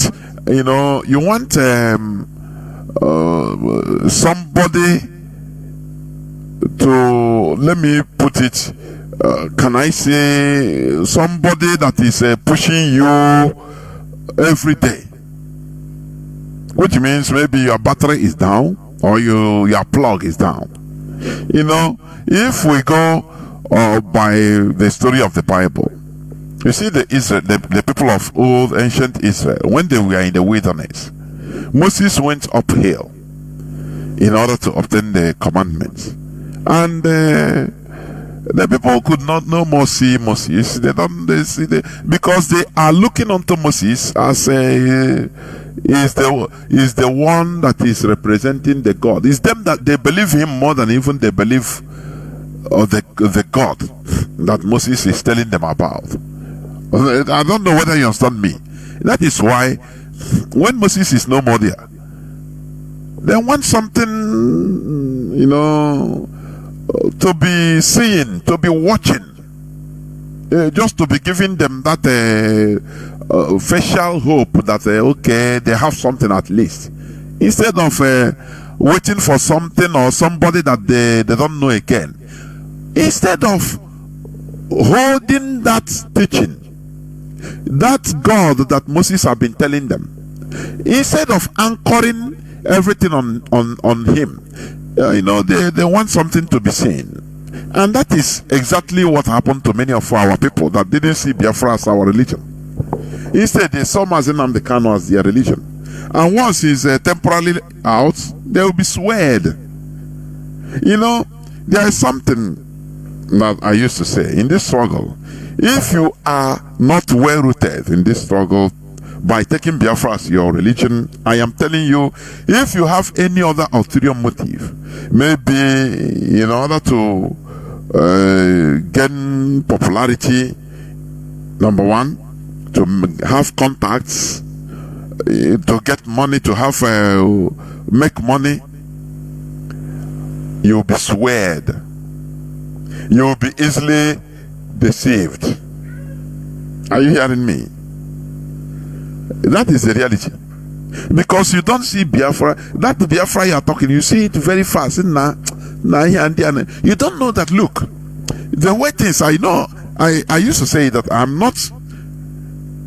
I don't say that if Biafra comes tomorrow that I will not be happy. But I'm not of the people that will say, tomorrow Biafra will come. No, we can take generations. I don't care. What makes me happy is being among the people, history makers, people that when you call, they say, okay, even if once we are gone, you say, okay, there are teachings of IPOB, Mazi Nnamdi Kanu. There are people that at least you make reference to people, and you can say, oh, Mazi Jonathan also he said this. It's okay. It's okay. I'm okay with it. That is a legacy. It's not about you having one position or you having no. That is not. That is where many people are mistaken, and that is why you can easily be swayed. You see, the last broadcast by Mazi Chinedu, there's something he said. He said the stage we are going in, some of us might be knocked out. I mean, not falling, out of IPOB. No. We are in a war. Somebody might be killed. You shouldn't make, or say, people that remain should continue. That is a word of a strong person. The words of a hero. That is how we should see it, not what you can gain. Many of us are into this struggle about, when Biafra come, I'm going to be vie for councillorship. I will be mayor. I will vie. That is nonsense, arrant nonsense. Be content with the legacy you are laying. That is one thing. The legacy, good name is better than everything. Good name will live forever. Mandela is no more there, but his name lives forever in the hearts of people. He is not the richest person of his time. Mandela is not even rich. As a president or somebody or a former president, at his day they found out that even all his assets is not, or whether they say it's not up to $3 million, of which he can make billions, but that is not his concern. That is how we should be. To create institutions, to make things good for our generations coming, to lay good foundations, not about looking for money. I used to say it. If Igbo people use that energy, this concentration we are using in pursuing money, anything you pursue with a critical mind, with a criticalness, it will that is you understand? And that is why individually we are getting it. We are getting money. I'll not lie to you, because we put our maximum concentration on it. If we put the same maximum concentration on this struggle, I am telling you, we are going to get more better and quicker results. But when it comes to our collectivity, like what we are doing, you see, many of us, we just look at it sarcastically. We've been doing it sarcastically. Nah, no time, you know. We should take Biafra as our religion. And once you take Biafra as a religion, you see that you have the passion. The passion is in you. Even if you don't have time to do some, but when you are doing it with passion. It's not because of money. You see, you see our media warriors. You see broadcasters. You see, we are not here for money. You have seen somebody, one of us that is for money. You have seen it's gone. Because a small thing brings big thing. When it was the news broke out that he was being paid, he came out on this radio. Mazi, let me pronounce his name. He's somebody I love, I respect. I don't know what came over him, honestly speaking.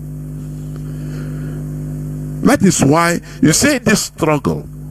You see this struggle. Once you start saying,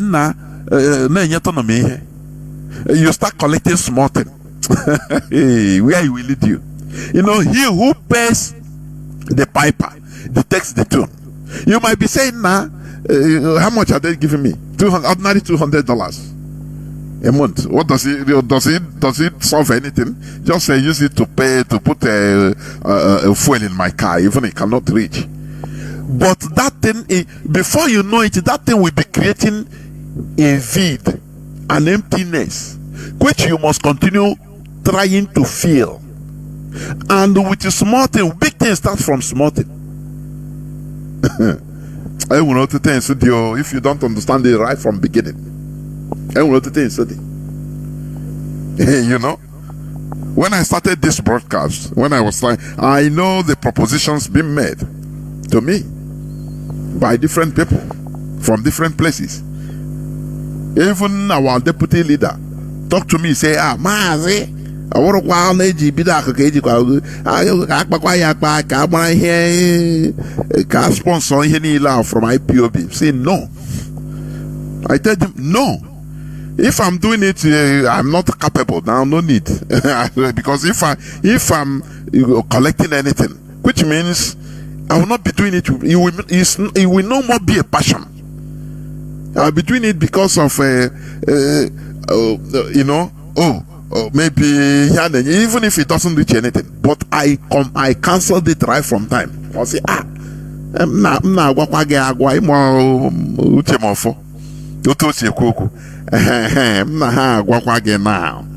say no, that's it.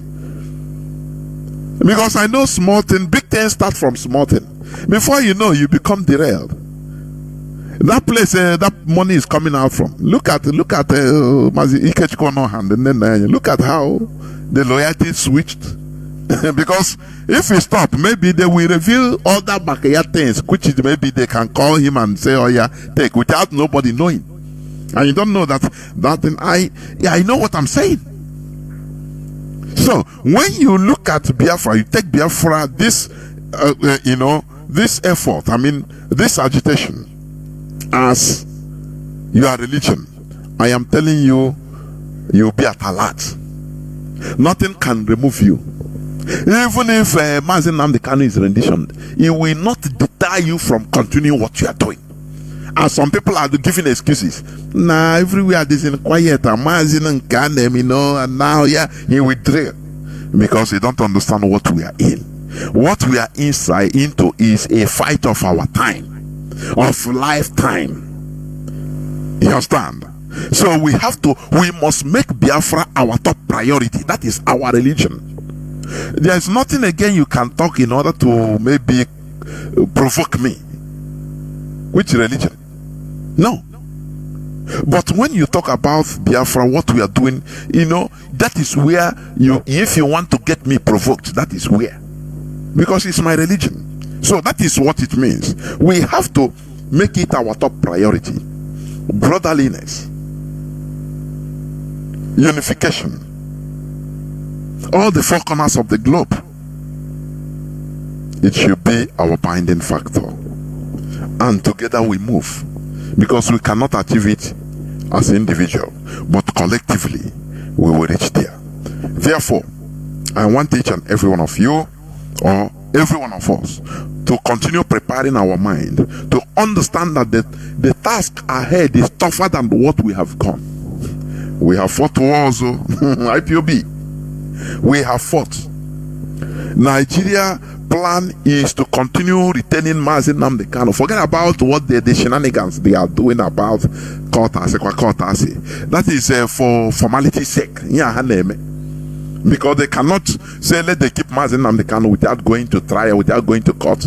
But just what they are, just for formality. That is why if I see people say, hey, and yes, what are you doing now? Go and remove Mazi Nnamdi Kanu. I look at these people, either they are ignorant or mischievous, totally mischievous, because they don't understand the hand that is holding Mazi Nnamdi Kanu. They don't understand the magnanimity of the fight we are in, where world powers have interest, because they thought that they believe that if Biafra comes now, we can arrange ourselves and now try to negotiate for our interest, and they don't want it. They want their interest. It doesn't matter whether we perish, as we are being dispersed all over the world. That is what we become. People that should become, that are natural inventors. If we had a country, now they become shit packers in America, in Australia. All the people are, spitting on them. They are packing the sheets of all the men and women, and they are happy. UK is happy. Americans are happy. Whereas they are stealing billions of oil or dollars worth of oil every week. Natural resources everywhere. Limestone from a body. Everywhere they are exploiting and ripping our land. And they don't want us to be organized. They want everything to be in disarray, because they know that our organizations our being organized as a country, as a nation, means everything about our lives being organized, so that we contribute our quota to the development or advancement of this world we are in. Because as things are now, we are being seen as a proselytes or sightseers or supporters club in this world, this free world we come into. Now we are just watching. We produce nothing. Everything we are using is being imported. We import it from, they make us docile, and we become docile and stupid consumers. Only they export religion free of charge, so that they keep us comfortable in our poverty level, so that you see, maybe you are being the privilege of being comfortable, making little money, you see it as a miracle. Where other countries, you see it is normal thing, but you now see it as a miracle. You have to pray and fast in order for you at least to buy a car, a used car. You have to walk out of praying and going to church. Everything, once you get it, you say it's God give it to you. But in developed countries, it's government that is giving it to man, giving it to them. They don't regard it as anything. Do you see the situation they placed us? It's a cage. It's a program. That is what we are trying to free ourselves from. And our programmers, they don't love it. They want us to be in a perpetual cage, going round and round and thinking inside the cage. When you talk to somebody, before you know, you start quoting a book of Revelation, say this and that, to say that is where they keep us. We continue being non-productive, and we import everything. You have a Tukumbo car, and you start celebrating. That is a miracle. Your pastor will use it to preach that, you see, that because you sow seed, that is why you have a breakthrough in your business. That is what they want us to be. You see, that is the cage they want us to be. Whereas is something, a new car you're supposed to as a undergraduate, even you'll be working and paying your school fees through student loan, which you'll be paying back without even knowing it when you'll be working. You sign a car, dear leather, and you'll be going on that car. It's nothing, it's normal thing, just the same way you can go to the market and buy your kreka and wear in our own land. You don't regard it as anything, because it's normal thing. You must wear knicker, you must wear clothes. But we have been relegated to a stage whereby we see ordinary second-hand car as a miracle. It's a breakthrough. Oh, praise Jesus! This person has broken through because he is consecrated giver. So God has given to him. Whereas all these things is what governments give to citizens, almost without stress, and they don't even know that the other places is regarded as a miracle. This is the cage we want to break in our mentality, and that is a type of country we want to restore, whereby we come with a sound and sanitized mindsets. Are you hearing what I'm saying? Biafra remains our religion. Biafra remains our ideology. In Africa, Nigeria is a hellhole, shithole. But we want to get out of Nigeria. But we don't want to get out of Nigeria to restore another quagmire. Which, let me tell you, we never even reach that side though. But when they see that Biafra is inevitable, remember, I said that one will be the terminal stage. When Britain will see that no, Biafra becomes inevitable, we are at the terminal stage of getting a referendum. Now, do you know the last battle? They will try to impose to us a country that will be even equal to Nigeria. Impose to us people in the leadership to be in charge of our policy makers. And that will be the terminal stage of this fight. That's why I say, the battle is still very tough ahead, because there are stages. Now they have been, since the renditioning of Mazi they try to impose a stranger as a leader in IPOB. Do you remember when BBC promoted that experiment?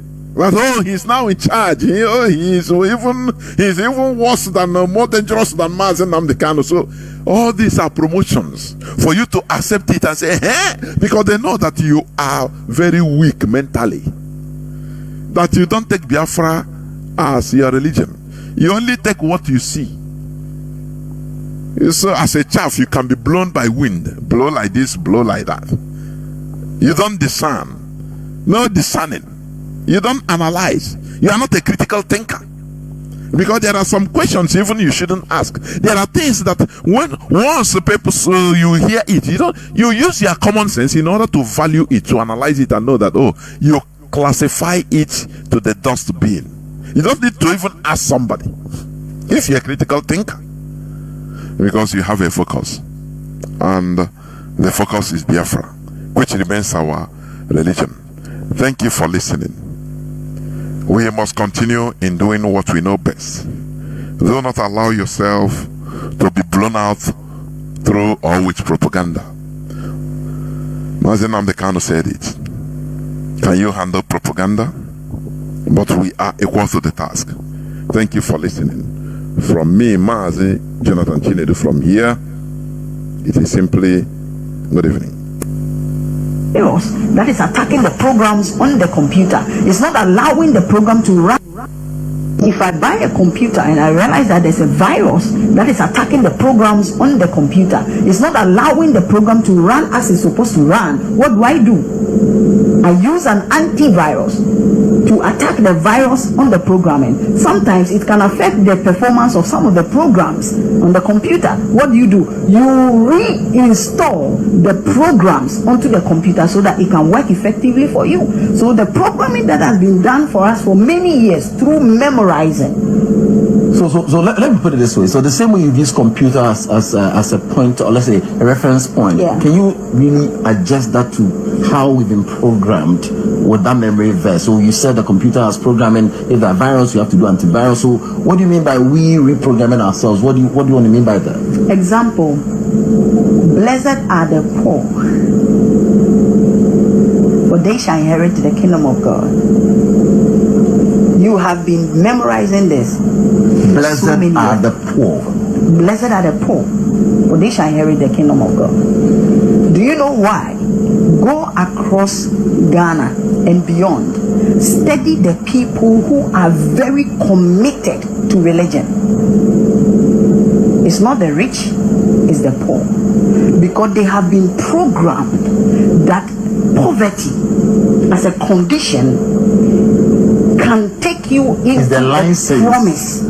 To that promise. That is greater. That is why some interpretations will urge you and tell you that your future glory cannot be compared to your current suffering. So therefore, by projecting into the future glory, you do not care the state that you are living in. Pain, but poverty, as a matter of fact, is not a condition, it's just a state of mind. So it is the mind that is poor, not the lifestyle, but the mind's condition, because it's been programmed to accept a certain way of living. So that programming will now reflect the kind of surrounding and condition you want to live in. So poverty is not a condition? No, it is a state of mind. Poverty is a state of mind. It's a state so if you want to be poor, you be poor. Yeah. Right? So if you are poor, it's not about you being promised heaven. Do you know that people believe that through faith and a lot of fervent prayer, they can receive certain royalties from even places they've not struggled or they've not toiled? Some people can, out of memorizing these things, they refuse to reason with the same word. So because of the program, we refuse to reason with the word. So talk to us. Now, we must know that there are certain things that people attach certain sentiment out of faith, out of certain belief system to. So much so that they believe that they need a certain external power to be able to manifest simple reasoning, to be able to manifest simple hard work. So much so that simple agricultural techniques, they would rather go and pray. They would rather call on a God somewhere to come and do it for them instead of just using a normal natural mind or intelligence. So checking the seasons, knowing that this is not the right time to plant maize, he would rather pray even that dry season and still force the maize into the soil. Forgetting that there are people who have not even come to the knowledge of your faith, yet they are able to do well in the same field that you find very difficult to be progressive if there is no external influence or energy or power that you call God. It doesn't mean that the concept of God is bad, no, but we have cultivated a habit which has registered into the subconscious. It's part of the programming. When you tell your child that what you are doing is wrong, you are hurting your brother, and your brother will feel the pain of what you are doing to him. So you don't have to do it. Go and apologize to your brother. It's a programming you are giving to the child. You are programming the child that you are doing something to a brother, and that brother equally feels emotions, has emotions, and will feel the pain. If you tell your child that what you are doing to your brother, God doesn't like it, and God will punish you for doing this to your brother, it's a different form of programming also. Instead of using personal feeling and the pain, you're rather referring that thing to God, that God rather doesn't like it. So this child will grow up and will offend his or her neighbor and will go and kneel down and pray to a God because he or she believes that he has offended an external God that will punish him or her, but not the brother, because it's a program. Over the years, your mother and your father has been telling you, like when we went to Kumasi, I asked them, how many of you were born Christians? We had majority. You see, how many of you were born Muslims? How many of you were born traditionalists? Then I asked them, were you truly born a Christian? When you were coming to this earth realm, were you tagged a Christian, a traditionalist, a Muslim? Somebody told you that you are a Christian because you came into a family. You came into a society. This is where you pick the programming of I am this, I am that, I am this, I am that. If you weren't born into a Christian family, you will never call yourself a Christian. So it is a programming you have received that make you feel that you were born with a certain belief system or born with a certain faith. So the programming we are talking about is something that we must keep reciting to ourselves. Let me go back on this child example you did. So if I am training my child today, if any of them offend the other, I should rather tell them, apologize to your brother. Exactly. As you hit your brother, it is paining him. So the same thing. He's feeling the pain. You're feeling the pain. So you shouldn't refer to a certain God that God will punish you for doing that, but rather tell the child that your brother is feeling pain.